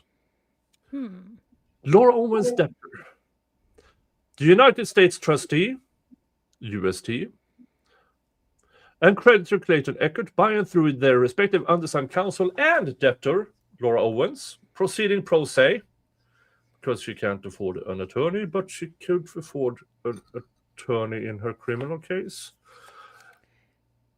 Hereby stipulate and move the court for an order voluntarily dismissing the above captioned Chapter 7 bankruptcy case with prejudice to refiling for 1 year, subject to the terms and conditions set forth herein. So this means Laura and Clayton and the U.S. trustee jointly said, yeah, this is going nowhere, which is also interesting because the U.S. trustee a couple of months ago said, yeah, now you lied twice here in these proceedings, so we are going to look into everything. And now this. So dismissing, so she cannot file for bankruptcy for a year. And all of this started with in the Laura Owens case, because she lost the trial against Clayton Eckert.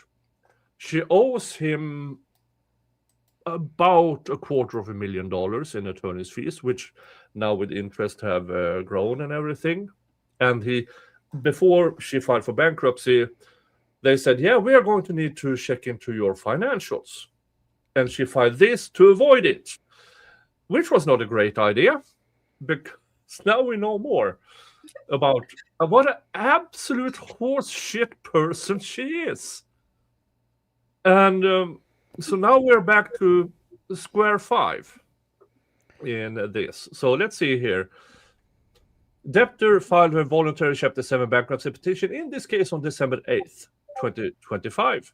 Debtor filed a petition pro se, and no attorney has entered as an appearance on her behalf in the administrative bankruptcy case, even though David S. Ginger Ass tried.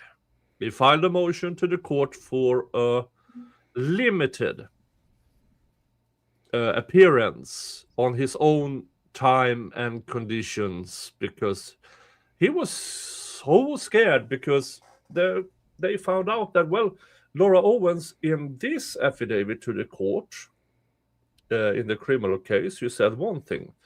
And now you're filing this thing to the court, which says something completely different. And she threw Ginger Ass under the bus. Yeah, he presented it to me and I signed it. And it was I have $400,000 on my checking account, which she now claims, no, it wasn't my money. Well, it doesn't really matter, because that was your affidavit in the criminal, in the paternity case. It's hard to keep track of all her cases now. Yeah, I mean, No, yeah. But every time she files something, she contradicts herself. So she is currently facing 14 counts. Where are we with her trial? I know they got a continuance for the new attorney. When are we actually supposed to move forward, or at least have another hearing? Ooh. Not entirely sure when she is. Let me quickly check here. I'm afraid my brain has been fully on other cases, so I haven't even paid attention to Laura for a while. I haven't either. Let's see here. The latest news is about the State Bar of Arizona versus David Ginger Ass. Then you have minute entry complex case management conference docketed for 17:25. So they had one yesterday. Well, yesterday my time.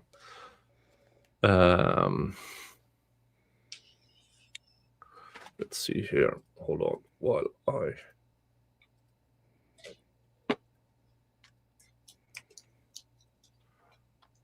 check that out. Let's see here. State of Arizona versus Laura Michelle Owens, clerk of court. Mr. Leiter for Arizona and Mr. Loiders for Owens and Judge Reuter. Courtroom. A record of the proceeding is made digitally in lieu of a court reporter. Blah, blah, blah, blah, blah. A plea offer was made. The offer expires on 4/30/2026. The court, having reviewed the case status report filed by counsel pursuant to Rule 16.4, it is ordered affirming the trial assignment date of 7/29/2026 at 9 a.m. before the master calendar assignment judge. The trial assignment hearing is in person for all lawyers and defendants. The parties should contact the trial assignment division prior to the trial assignment date to request to appear virtually. The purpose of the hearing is to set dates for the trial procedure conference, and 2, the jury selection date. So our meeting July 29th to Do we get set dates.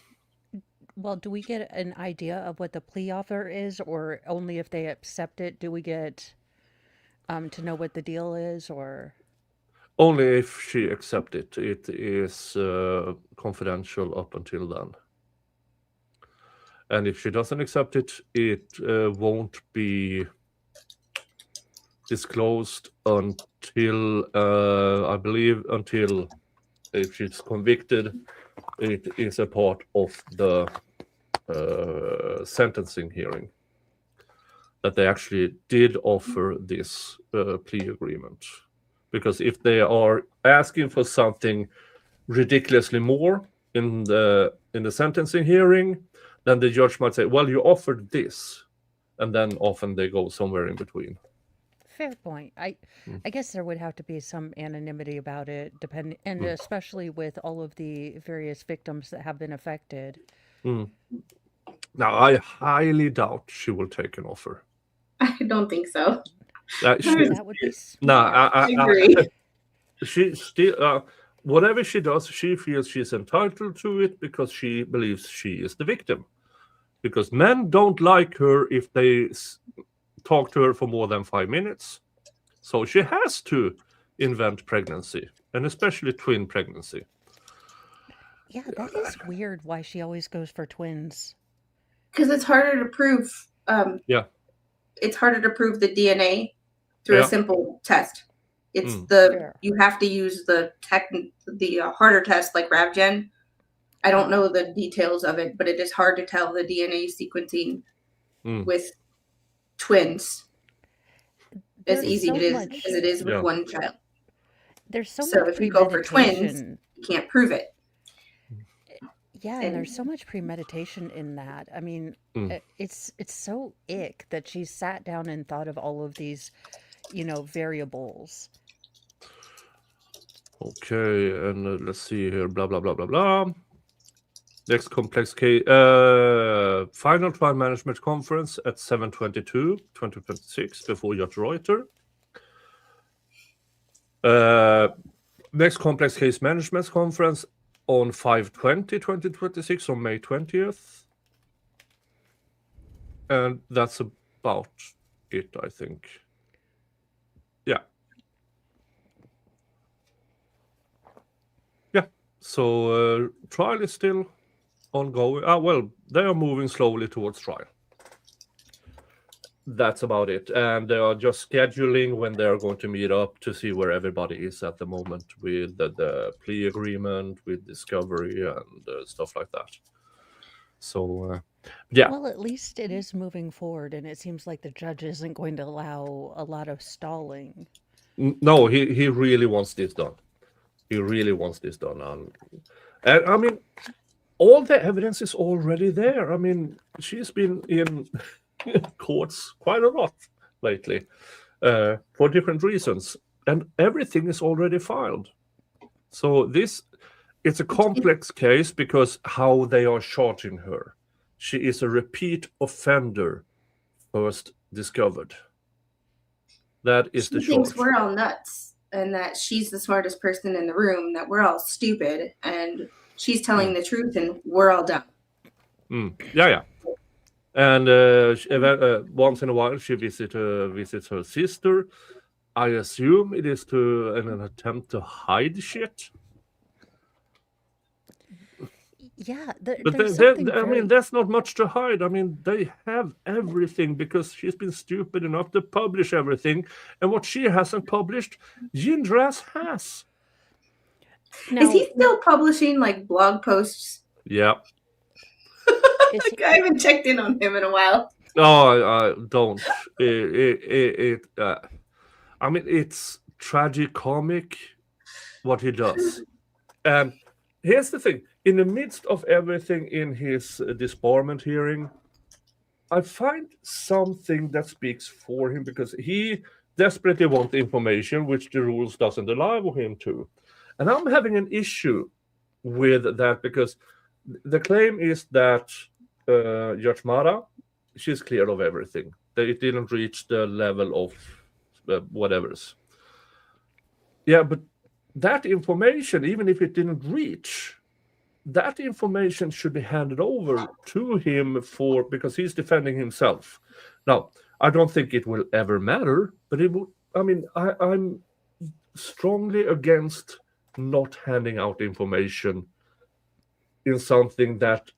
Now, if it had been any other lawyer than Ginger Ass, people have also probably been wondering, why don't they give out that information?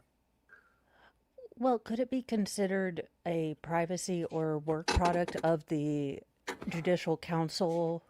So, considered privacy and internal work product, because wouldn't they be considered an employee, and you wouldn't really get like HR documents from unless you did a subpoena ducis tecum? Yeah, but the thing here is when he previously reported her to the state bar or whatever it's called there, they took his information and then they took her reply to that information. That reply, that's the information, because even though it doesn't reach, and probably it's absolutely mundane, but it's still information because he's risking his livelihood. So I have to say that the one thing that he will probably, the recommendation, I believe, is that he loses his license for 6 months and 1 day. And which is good, because then he has to, on paper, notify all his clients. I'm losing my license. I'm for Does he 6 have months and a day. any other clients other than Laura? I mean, the amount of time that he seems to dedicate to Laura's stuff, it doesn't seem like he could... that is actually public documents.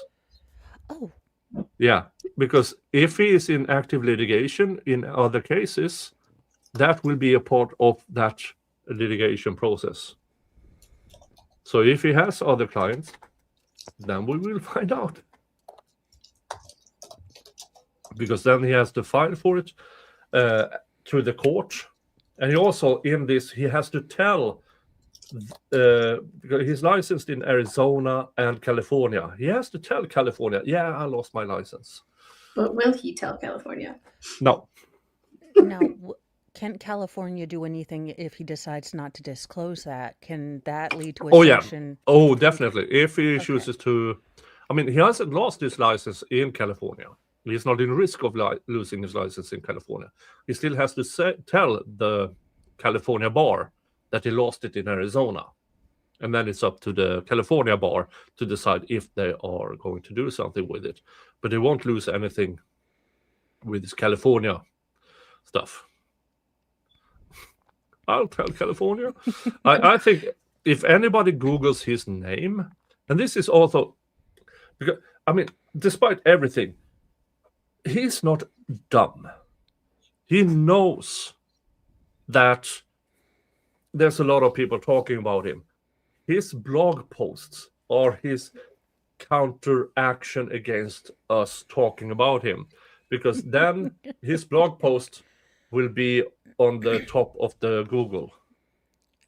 I wonder if everybody, and this is a thought experiment I've had, if certain people like Gingras, like a certain someone in Florida, if we just stopped talking about them for 2 weeks, what they would do if they would just like have this epic meltdown, because then they would be still talking and they would look absolutely unhinged, still writing these blog posts and whatever, when absolutely nobody is talking about them.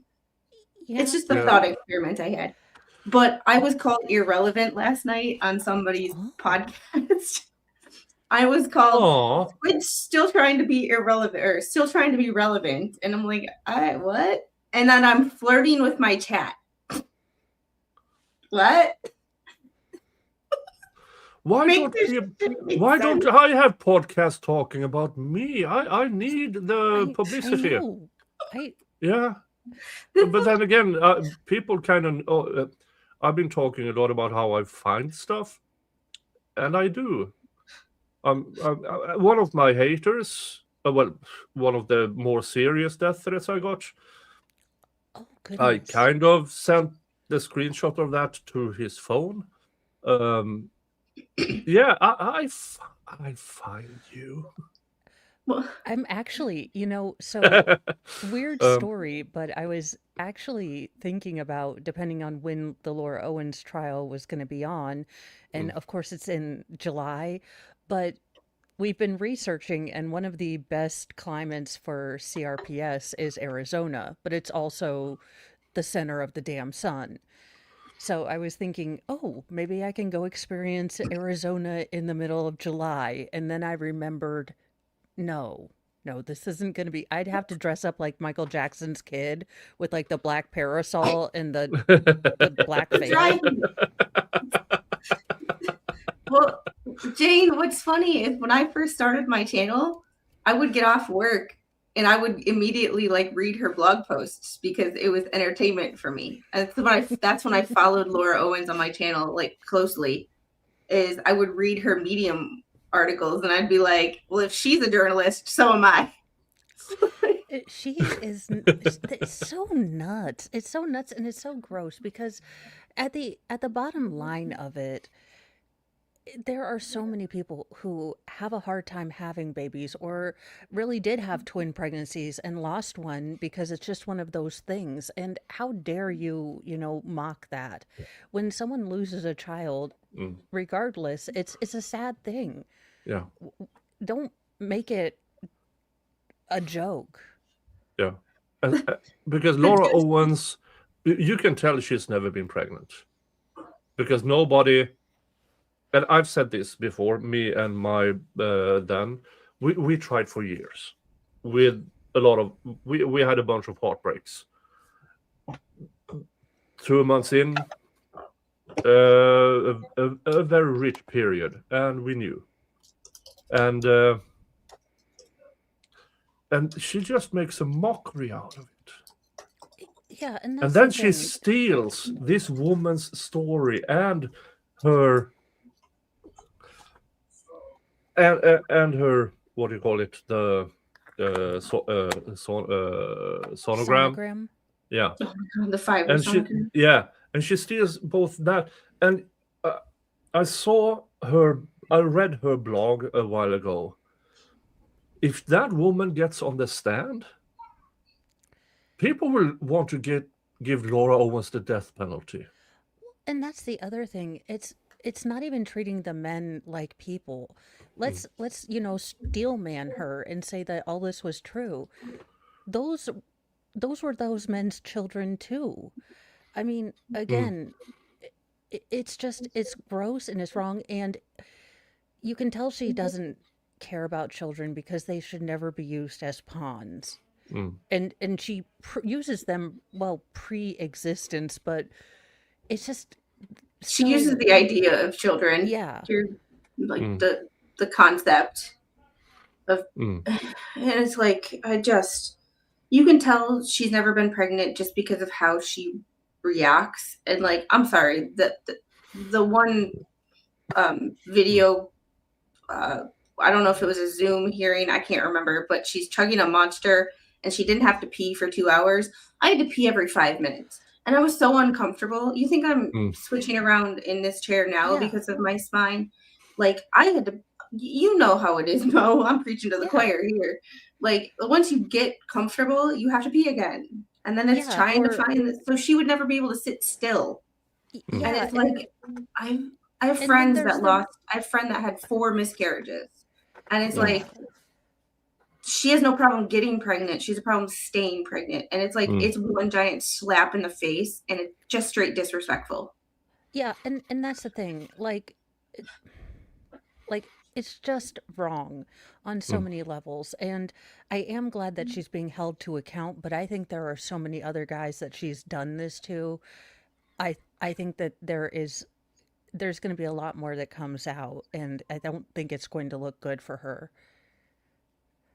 So I think for Mm. her, I think her lawyer will probably tell her to take the plea because I don't think discovery is going to be great for her. I think No. her and Gingras are going to be caught using really disgusting, crass language and different things that are going to look incredibly crass, incredibly, incredibly disrespectful. Again, I, I'm not a pearl clutcher. I don't generally have things that I say you can't make fun of, but there's a time and a place, and there's punching down, and there's going after douchebags, and that's where you cross the line, I think. Yeah. I mean,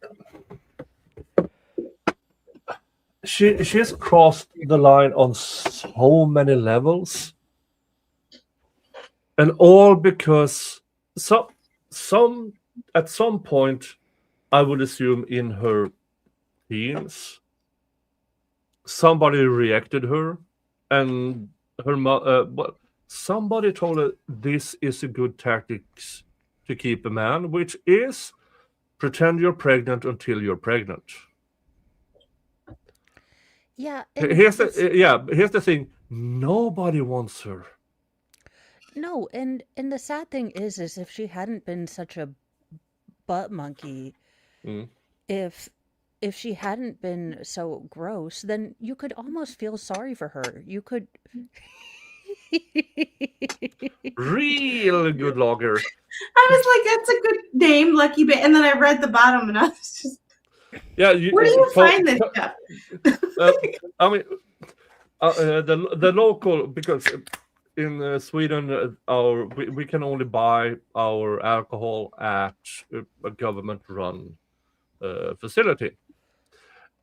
The local one here, because now I live rural, but the other end is where you have the coastal people with villas and stuff. So there's a lot of craft beer. We have a lot of these, and I usually buy. Now that sounds fun. A real good lager. Yeah, it's just a fucking lager, but it's marketed really good.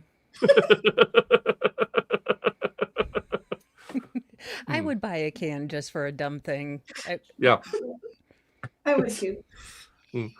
So yeah, let's see what this is. And folks, we are. I have no fucking clue. I think we are like $35 towards the next Somebody spin just on the needs wheel to of. give like a $50 super chat or something just to. Yeah, and folks, if you give $50, it could be buy me a coffee, PayPal, super, or gifted memberships, and you choose my poison. And I have a lot of poison. Yes, he does. This is a bookshelf. I don't have many books. Okay, Nick, I do have a question. So wait, your Now, government here's the subsidizes next your challenge. booze? Say this. Look, Nick, I legitimately have to go to Gwen Stefani to figure out how to spell banana. So no, I'm not going to do that. You know when you're in the grocery store and you're like BAN, BANANAN, and then you're like, oh crap, that's a whole lot more N's there. How many? What did I do here? I have both good tequila and where is it? And bad tequila. You should have had that out for the Peen costume. Oh my god, you should put a sombrero on the costume. Can you put that hat Do you on want the me cancelled?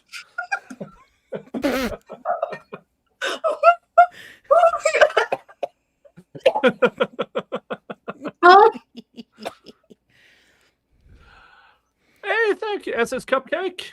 This is why Mo doesn't drink typically. Technically, we are $15 away, but I feel generous. I feel generous. Where is pick a reel? Oh, wait a minute. I don't have. What the?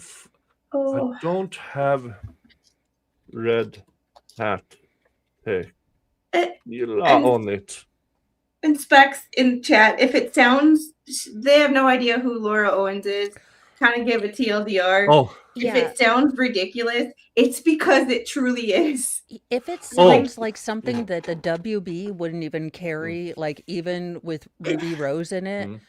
then that's the Yeah. truth. It's Arizona. I don't know. Okay, Laura Owens has 4 named victims and a 5th we know about. Okay. Yeah. Okay. She for has anything done I know this. now. Yeah, she has done this I'm to impressed. men And a woman. since 2015 that we know of. That's not included the poor schmuck she accused of rape, which is insane.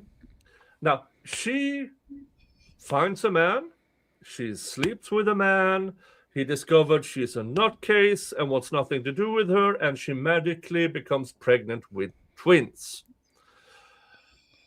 She uses this in order to blackmail these men into dating her.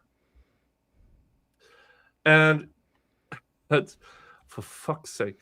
And honestly, the strategy, it's hit or miss, mostly miss. Oddly enough, blackmail is not a way to a man's heart. yeah, and she did that, and then she moved on to the next one when she got sick of it, and then she did it to Clayton Eckert, the former bachelor, who fought back. So She chose the wrong victim. she chose the wrong victim. She took a bit over her pay grade, which is not hard because she has never had a job. And all of a sudden, everything got exposed. At the beginning, it was just Clayton Eckert. She blackmailed him, more or less, even with a contract. Date me, and I will get a termination. And she did that in writing, and he wouldn't have it. He would not have it. Well, again, it's just it's the pure ignorance that you would assume that a man wouldn't care to have his children. And I get that you don't want to have them with a crazy person, but just putting that in there, she doesn't get that most people would find that really gross. Yeah. And her poor parents, I feel kind of sorry for her dad. But because her dad was rich. I mean, not, I have $1 million. No. Rich. Now their house is in foreclosure. Because Laura and her mother spent it all on absolute shit. So, Well, Nick, look at, yeah, okay, now it's officially time. Yeah, it is. to be fair, who knew that the market was going to have a bubble in the Beanie Baby industry? I mean, they heavily invested in Princess Diana dolls, and who'd have known that they were going to go out of fashion? Everybody with a pulse. Yeah. And half a brain cell. Everyone's paid for that plastic surgery, okay? It was We kind of have a deeper given. psychological problems. I just No, and I'm her over here. dad was being sick too. Like Yeah. him on the body cams, he just looks awful. Awful. All right. It is the Wheel of Rigor. Well, I think SS Cupcake might get to pick since she paid 50 in different chats. She did. I hold on here. SS Cupcake. Yeah, you actually you choose my poison. Let's see here. You have Clan McGregor. It's single malt Scotch. I want to You hear you have- pronounce the Bananarama. Bunnebane. Single malt That is Scotch. not how you say that. That is what you just said was like 5 letters. That is 173 letters on that label. You are pulling my leg. You have Kulo Finnish whiskey. Ooh. Mm. Made from real Finns. Yeah. You have Pors, which is schnapps. You have Red Hat tequila, good tequila. You have Roku gin from Japan. You have Ooh. Five Wives vodka. You have Sugar House bourbon. You have Ukrainian vodka.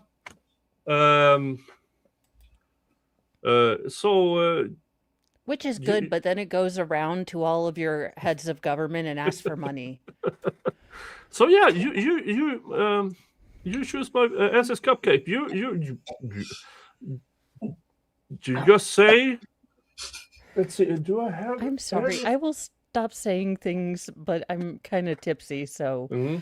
I have the Vasa sort of 1628. This is interesting because this is from the royal ship Vasa, who sank in 1628. They found it about 50 years ago, and we have a museum now. In that ship, they found a sealed bottle of booze, and they replicated it. So this is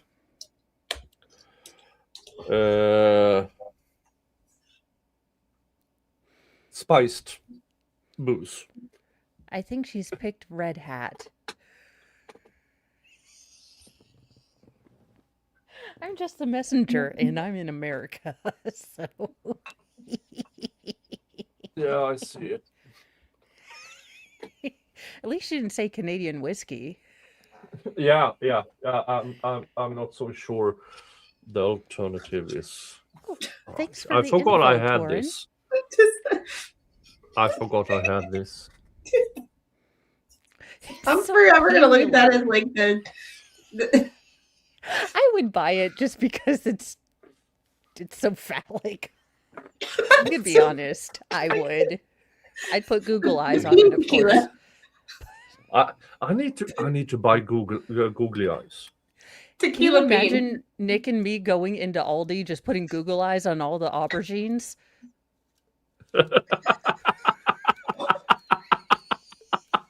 I'm not saying I don't have a weird bucket list, but I would one day do that. When I'm in my 80s, I'm just going to be in my little scooter putting Google eyes on everything in Walmart. I'm not saying I have a weird bucket list, but if I did, this, and would be on it. Hey, Yeah, I'm just yeah. saying I've thought of these things. JKT Buck. What is that? This Phallic tequila. Sierra Tequila Blanco. It's like they vaguely understood what a sombrero was, but not at all. Oh, Made. let me hear. Wait, you think it's expired? No, it's Drink where was it responsibly, which is not at all. made? It's not called tequila for a reason. Imported by a German. That explains the hat. That really Yeah. does. That's like Oh, when Aldi does Mama Casita. Imported by Borco Marken Import GmbH and Company. Deutschland. But it doesn't say imported from where. I haven't had a drink all year, so y'all are making me jealous. Argentina, probably, if it's German by way of. It has a QR code. You were just like, I... Hold on. Importado Mexico and Mexico. Hold on. Hold that back up. See if this works.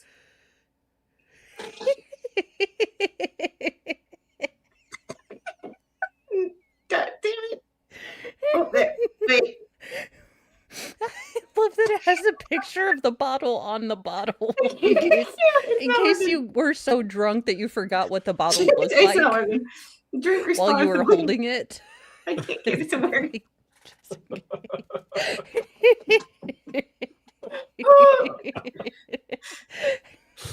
Cheers. Oh, for fuck's sake. Cheers. So wait, that is exactly how you say that word with 174 letters in it? Yeah. Yeah. Look at it. BunnahABHAEN.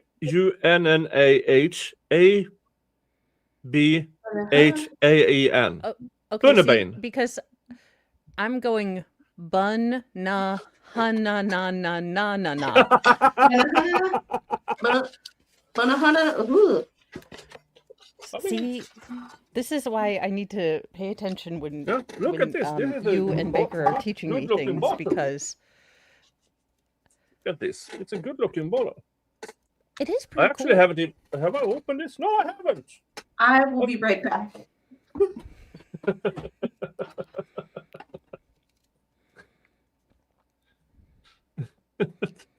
Buna Hablin. There's no L. Yeah, Banana, banana.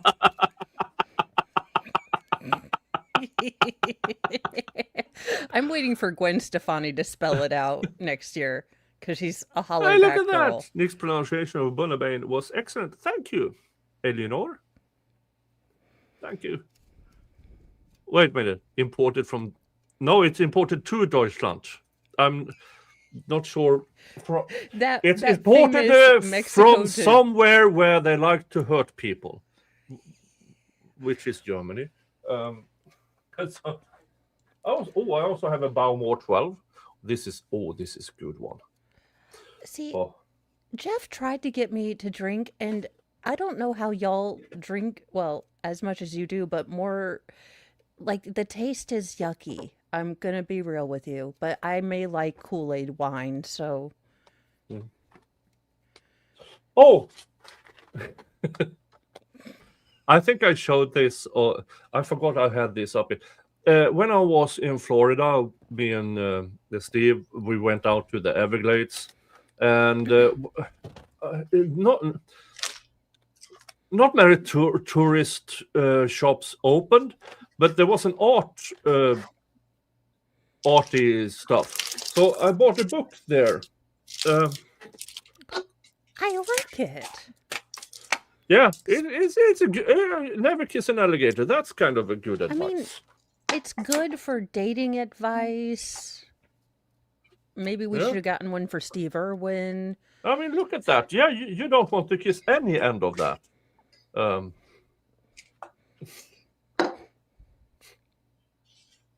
It's almost a children's book. Let's read. Never kiss an alligator. Hug an alligator. Oh. Pat, poke, push, hit, kick. Okay. Never kiss an alligator. Never hug an alligator. Never pat, poke, push, hit, kick, or even touch an alligator. Because alligators bite.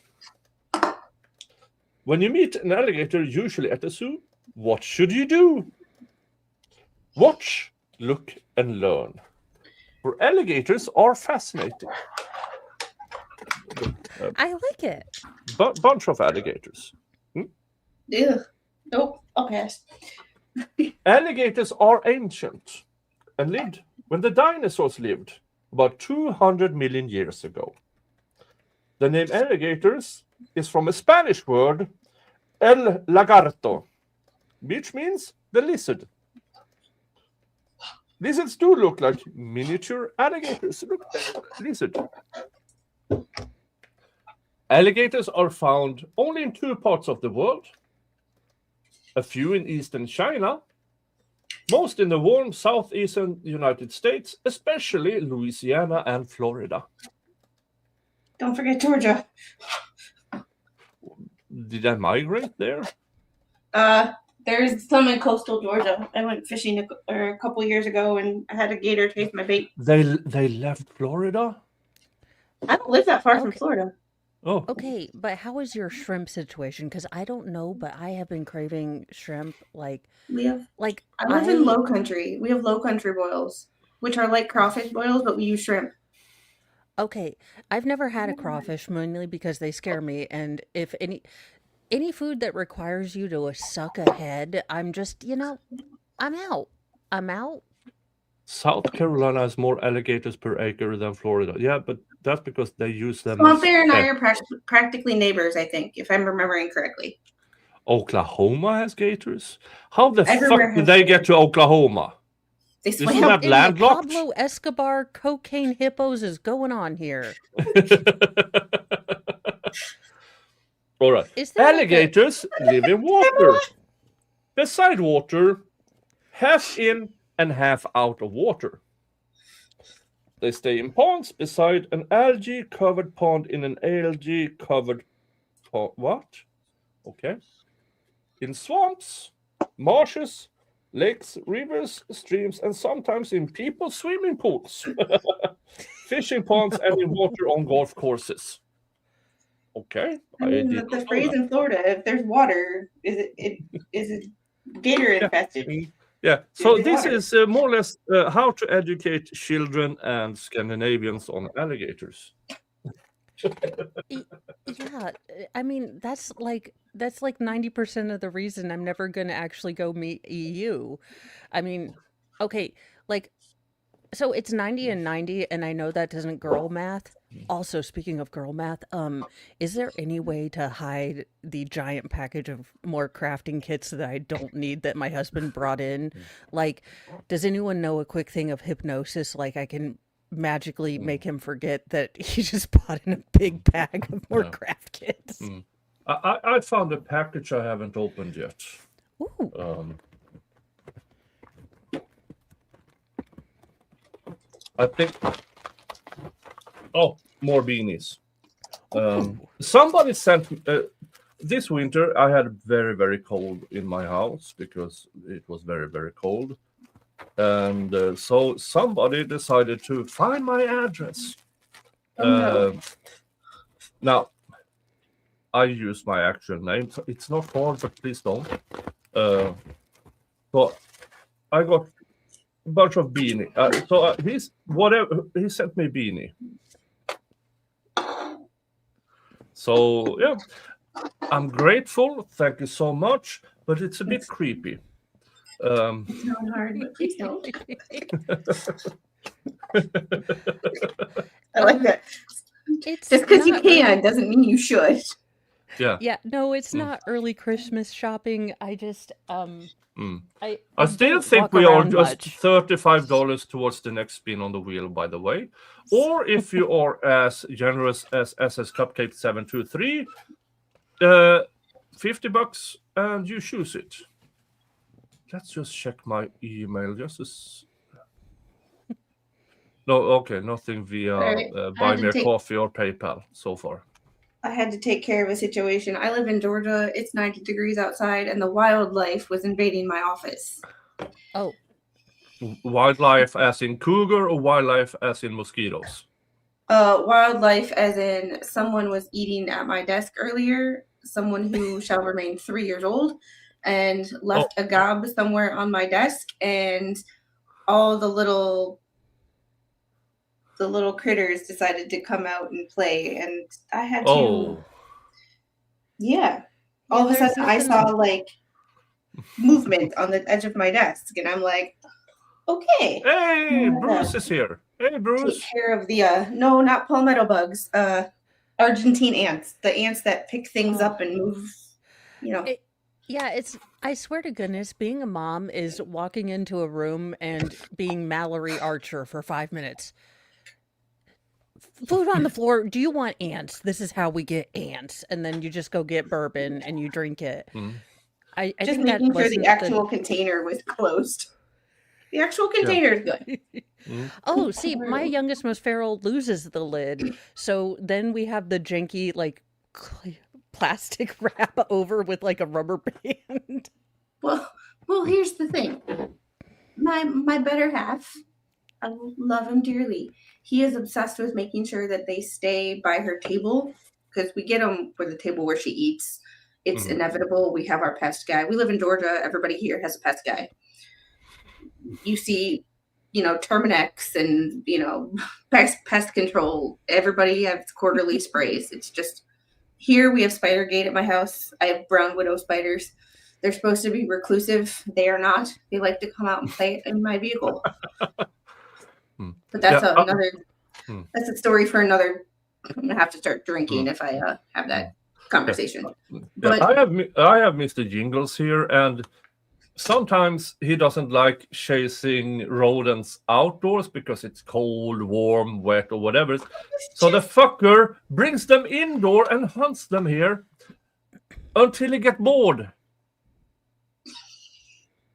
See, and my outside cat likes to bring offerings to, to say, look at the huntress I am. And there is nothing more terrifying than going outside in the darkness to try to feed outside cat and stepping on something squishy. Now, take that indoors, and the offering is on your pillow. And Mr. you Mo don't would see not it let me get because a it's flamethrower. fucking dark in there. Yeah, So- I was like, cut off my foot, I can't. Oh my gosh, no. not to be morbid, but my childhood pet growing up is right here. This is Tigger. Used to leave offerings for my mother right in front of the TV. And we didn't have, that was back in the day when you didn't have the remote, you were the remote. And every time she would walk through the living room in the dark in rural Ohio and right over a nice little gift. Was like, I never walked barefoot in the house. Yes. Mr. Jingles likes to collect baby rabbits in the barn because in case I stop feeding him. Last winter, not this winter, but last winter, 5 half-eaten carcasses. That's And he eats them face first. I'm telling you. See, this is why I think so.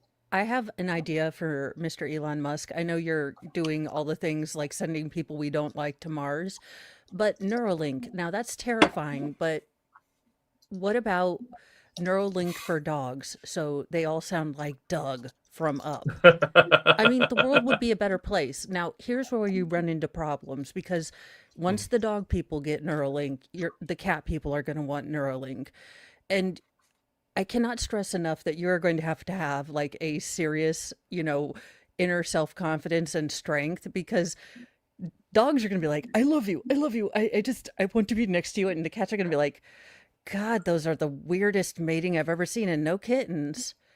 You think he's putting the tail in the wrong place? And be like, yeah, I'd eat her first. I mean, if she doesn't feed us. So like your cats are going to be your Hannibal Lecter. So you really you need to be prepared for like the level of sociopathy from your cat.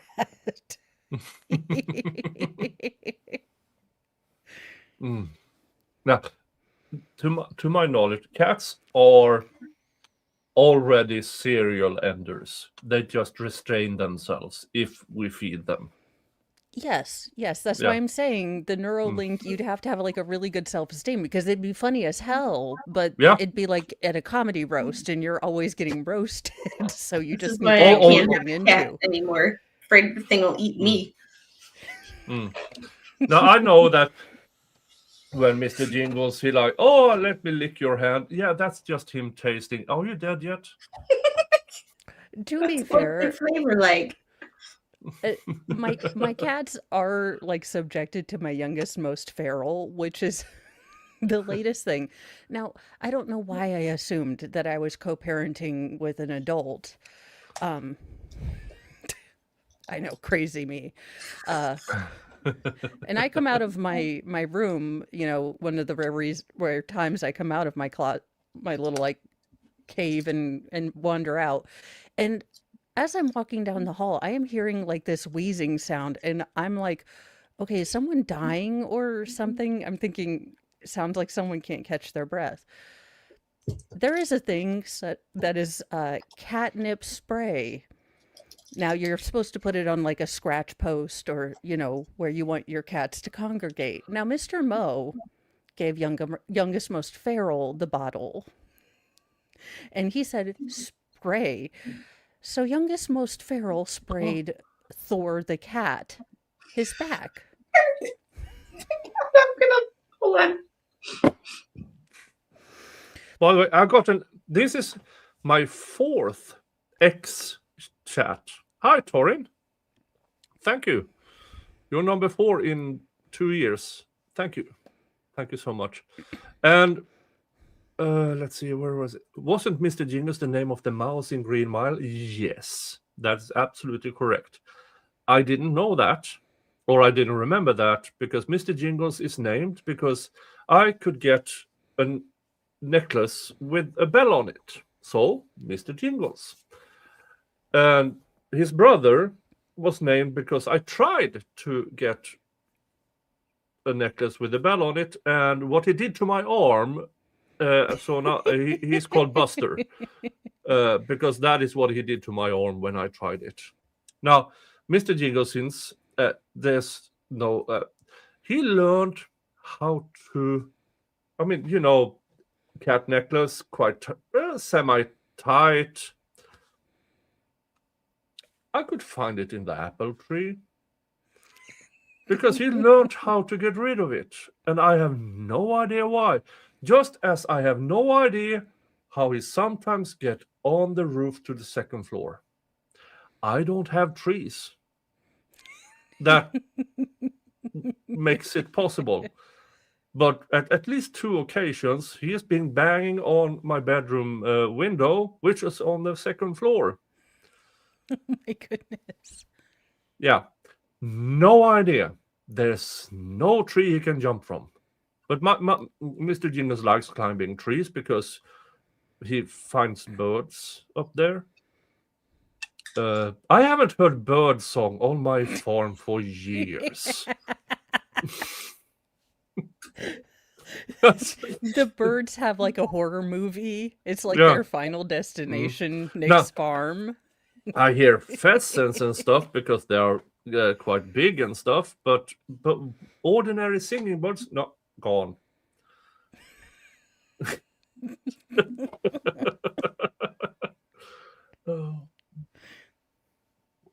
Oh, I forgot, over at Rumble I got some Rumble rant, so we are actually $33 towards the next spin on the Wheel of Regrets. Cats don't have to obey physics. No, they should. That explains Massachusetts. Nothing explains Massachusetts. No. Canton PD is where physics goes to die. I have posited a Hellmouth, and since they didn't renew Buffy the Vampire Slayer, we're screwed. Torin. Okay, so that is Torin on X. Torin Ironbrow. I hate Torin. Hey, Torin. Good to see you. I thought I recognized that name, but I couldn't place it. Oh, we miss you. Oh, look at that. You're so cute. This is fun. Dig it. Thank you, Specs. Thank you so much. I really, really appreciate it. My taste buds are gone, but the rest of me appreciates you.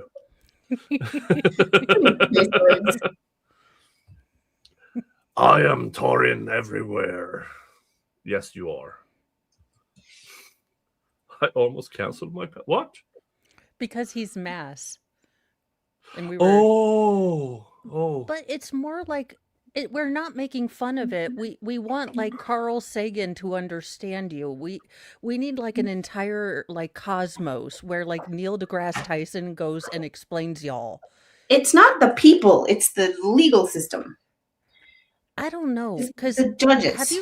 Have you noticed, Jan? I'm just saying those jaw lines need explaining. It's that family. Yeah, I mean, Massachusetts. I mean, you have all these pedo cops, and then you have the Kelsey Fitzsimmons case. So trigger-happy cops. I mean, there's something in the water there that makes cops criminals. So The corruption in the criminal Mm. justice system, starting from the cops to the judges, just Mm. is weird. yeah, It's also again the amount Except- of Except for the judge in the Kelsey Fitzsimmons bench trial, he was good. yeah, But that's the only judge Yeah. in Massachusetts that I've seen that I've actually trusted to make the right decision. yeah, but only because she was a cop as well. Touche. Yeah, That's a good point. because as he spoke about the testimony, they are both credibles, they are both police officers, yada yada yada. And I was like, if Kelsey hadn't been a cop, he would have ignored her testimony. That's Even a good though, point.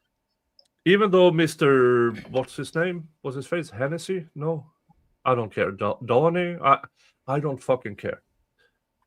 In an area which is 3 foot by 3 foot, he didn't see this 5 foot nothing woman dive towards a gun without reacting. Yeah, no. yeah, it's hard to. Oh, by the at way, same she is she hasn't sued the town yet, but her attorney has said, yeah, we're going to sue you. I can't wait I to hope see the then she- depositions in that trial. I Oh, hope it's going to be she's then able to get out of that locality because Mm. you know that the alien family is never gonna leave her be. Noonan. Thank you. Keep it. And I'm sorry, like, I don't know what kind of low life person you have to be to break up with someone via restraining order. Like, not even Laura Oh. Owens is that low. Yeah. I mean, I try to give the guy a moniker of grace while calling him a fucktwat. But once I got the whole story, okay, Justin, you absolute loser, you junkie fucktwat. The woman who carried your child, birthed your child, you decided to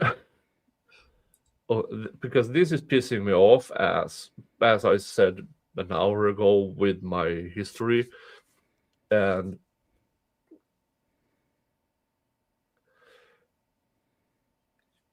she got postpartum depression. That is the time you as a man go to work.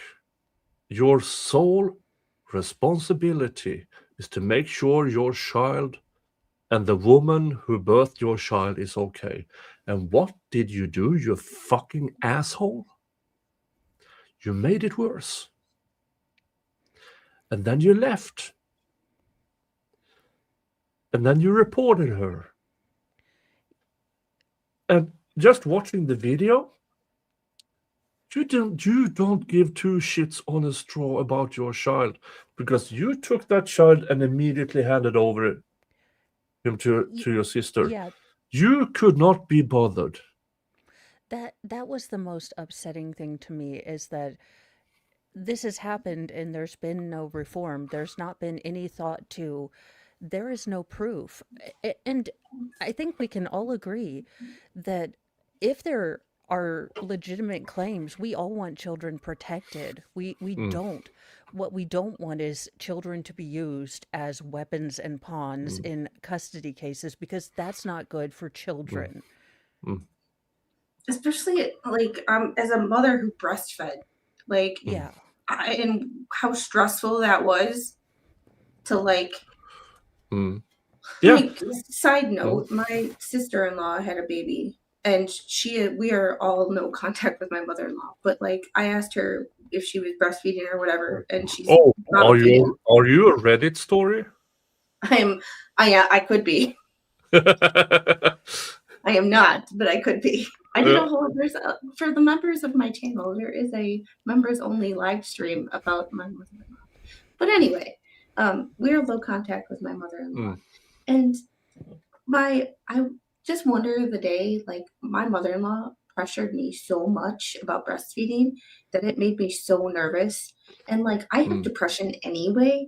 Postpartum depression was not really a thing for me any worse than it is on any given Monday, Tuesday, Wednesday, whatever day. I think it's the addition of mom guilt because I think we're used to our normal level of neuroticism, and then you get sent home with this child, and you suddenly realize that you are not at all wise or mature enough like you thought you should be before you had this child I was thing. almost 36 years old and I still wasn't wise or mature.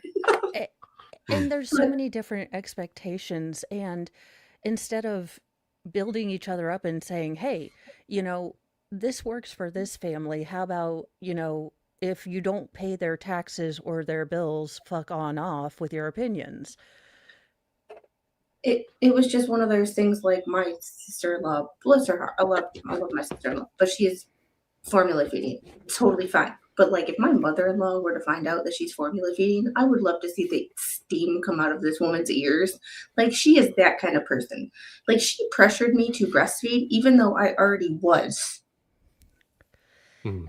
It was like so I can't imagine not only being in her situation, but now you are also now producing milk and you have no baby to feed. Yeah. So like that is also hurts. another painful experience. Well, and there's also that part that, I had my third daughter was in the NICU for 3 weeks. There is nothing worse than being away from your child, knowing, and that was for such a short time. I mean, I was so incredibly lucky, and so was she, but that hurts. There's a hole in your heart. There's a hole in your heart if you've never even met your child. So I can't imagine, you and the other thing is the component is that terror of knowing that this fuck off isn't going to change your baby's diaper every time, use the cream, make sure that the little teethies are brushed, make sure he's got, the teething things. It's all of those things that you do automatically that that person's just not going to. And it's not because he's a man or any gendered stuff. It's because he doesn't give a crap. Yeah. But it's also with Justin, because we saw him in the hearing, and we know he's now suspended as a firefighter because he can't stop being high. And unless he gets himself into a program, he won't stop. Folks, I've been in labor and employment law for close to 35 years. I've seen a lot of people with different addictions. They won't stop until they are forced to, or they hit rock bottom. And those who are forced to will relapse. Yeah, that's the other component. Or die. And Yeah. unless an addict is ready to do the process and wants to do it, you can lead them to all the rehabs. You can want it for them, but unless they want it for themselves, it's just not going to work. Yeah. Had a kid that 18 years old had a heart transplant because he killed the first one. You would think having a heart transplant would make you change your ways. No. Nope, he went to hospice at 19 because he killed the second one, and the doctor said, "No, we already gave you one chance, and you wouldn't do it again, or we're not going to do it again." Yeah. He I died have a client who is on his third liver transplant. We send the fucker off to the rehab, and he comes back. Oh, I'm cured. No, you're not. No, and you can't hang out with the same people. You can't have the same activities. You have to change everything. And look, that has to be incredibly hard. I'm not discounting that, but there has to be something more in your life. Mm. It's like losing weight. You could not say that they're the same thing, but you can't hang around the people who go out to eat and drink every night and who always order takeout and expect to lose weight. Yeah. No, You have to hang around the people who Yeah. go to the gym and eat salads and go for walks instead of going to the movies. Like, Or, you have to change your lifestyle in order yeah, you don't for have to change people, or maybe you can add some of those things in. That's, yeah, I don't know. But I do have to go because I have to do a bio break, and then I'm jumping Aw. over with Shizzy, and then Friday night. So it's my marathon day. Yeah. Yeah. Yeah. But I know. But for those who wonder, but why did Kelsey and Justin came to an agreement? Because Kelsey has an extreme uphill battle. She already lost her son. The court has already decided. Now she has an uphill battle. Her first objective is establish visitation. Because they haven't seen each other for 9 months. Her child does not recognize her. Yeah, and that is going to be so.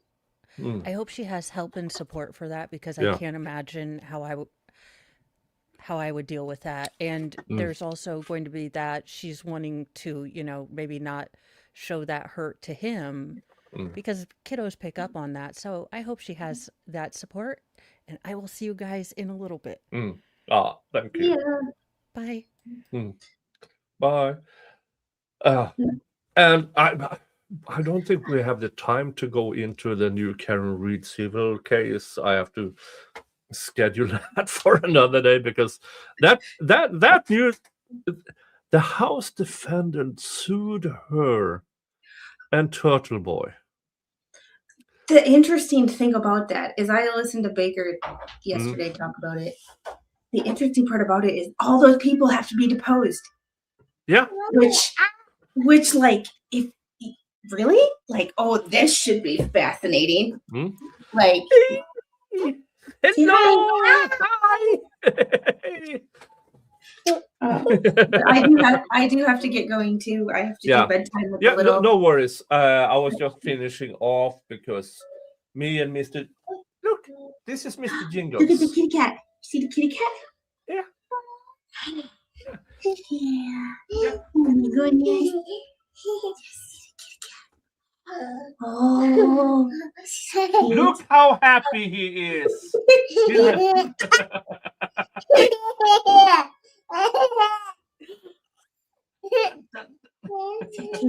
Say hi. Hi.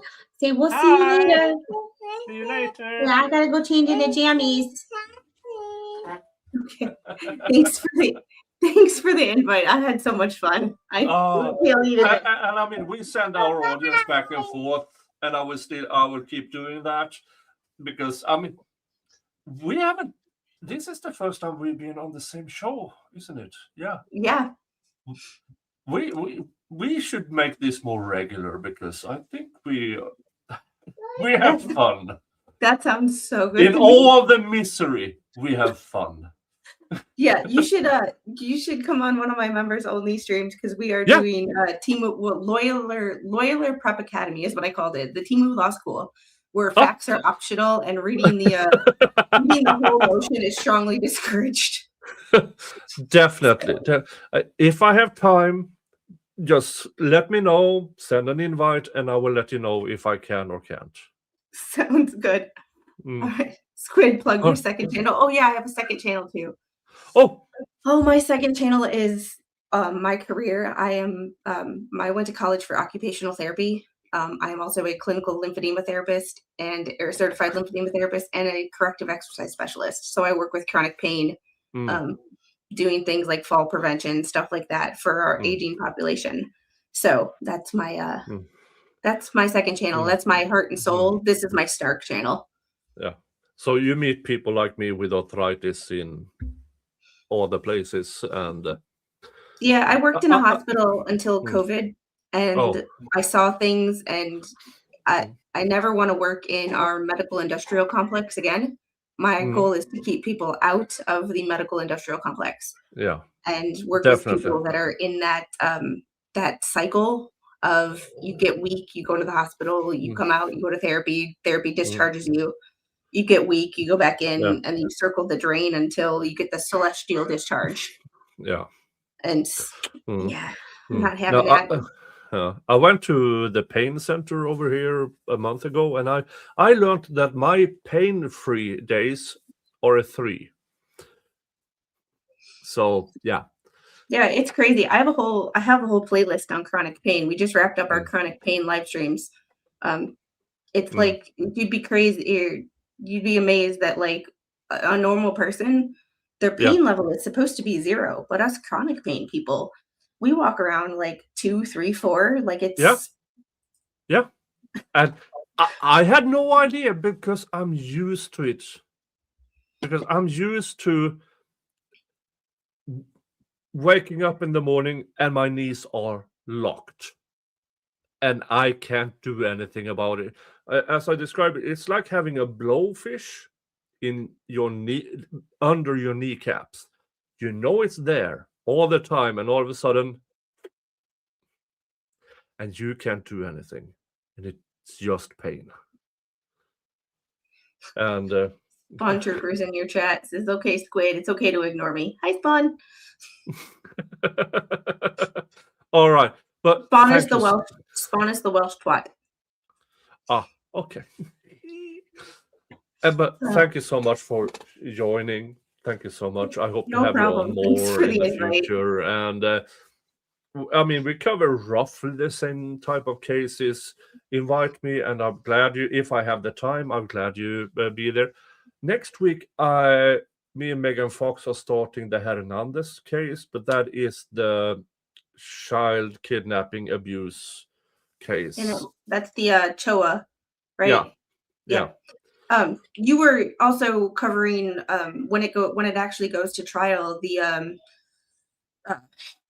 what the heck is her name? The girl in Georgia, the TikTok Oh teen yeah, is what I call it. yeah, TikTok teen, yeah.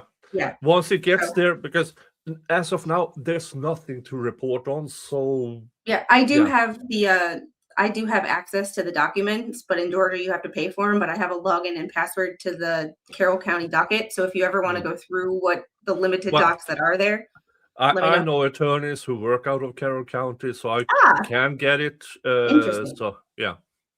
I Yeah, mean, I don't have those I covered the connections. YSL trial for over 2 years. Oh yeah, I got had no to know patience people. for that. Yeah, but I had no patience for that one. But if you want to, because eventually people need to be refreshed about the case. So let's collab. Sounds good. But That's let's keep in good. touch and all the things. And if I remember it tomorrow, Sounds good. is All he right. Dutch? No, I'm Swedish. This here is 1,000 years of Scandinavian inbreeding. Well, thank you so much. Right there is UK inbreeding. Well, that doesn't say much. It's all inbreed. But most of all, right. thank you, folks. Thank you to Squid Pro Quo. Thank you to all of you. From me and Mr. Jingles, who is now cleaning himself. You all have a good one. And I will send you off with... Let's see here. Hold on. Dun, dun, dun. With the Free the Wiener Lady video. Because as we talked about the first hour or whatever, Peen Lady got acquitted. So all of you, thank you. Until the next stream, hug your family unless your family's shit. Then screw them and give your love to the people who deserve it. See you. Bye-bye.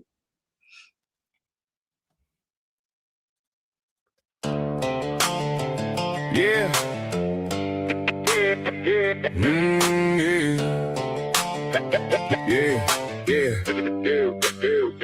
Courtroom's going wild, judge slams the gavel down and struts the defendant in a bright yellow gown. She's rocking a full body trouser snake disguise with two fuzzy boulders swinging side to side. Prosecutor jumps up, this is pure disgrace. She waved her one-eyed trouser trout right in our face. She just grinned and said, relax, it's only art. I'm not flashing skin, I'm a walking body part. Jury snickering, bailiffs turning pink. Grandma in row 3 can't stop the wink wink. Judge leans forward, trying hard to stay stern, while a giant dome helmet starts to twist and turn.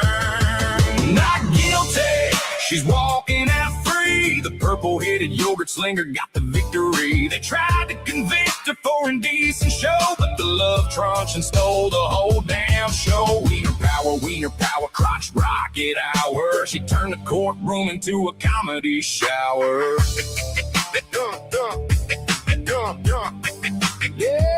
Defense stands tall, Your Honor, let's be fair. This ain't exposure, it's a meat thermometer in the air. She's fighting shame with humor, turning frowns upside down. If a hot dog costume's legal, why ban the pork sword in town? Prosecutor yells objection, that baby arm is vile. Judge says, sustain? Nah, I'm kinda digging her style. She takes the stand, does the sauce, a sausage slide. Says I'm fully dressed, just creatively applied.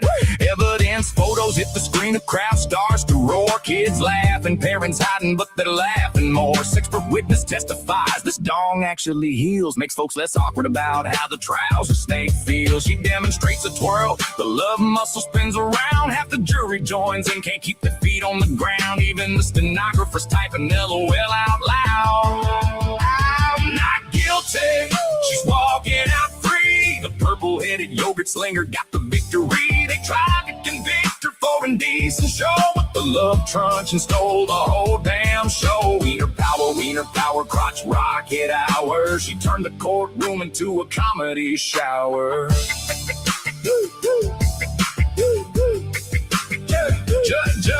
Judge bangs the gavel, tears rolling down his cheek. Can't stay serious when the baby arm starts to speak. Case dismissed, he shouts, go free, you crazy queen. Next time maybe come as a taco, keep the courtroom clean. She bows real low, her fuzzy balls nearly hit the floor. Crowd erupts and cheers, best trial they ever saw. Moral of the story, if they drag you into court, show up as a giant wiener and you'll always come out on top. Not guilty, not guilty. One-eyed trouser trout just won the day I'll see. Peen Costume Queen, living legend set free. Yeah, free the wiener forever.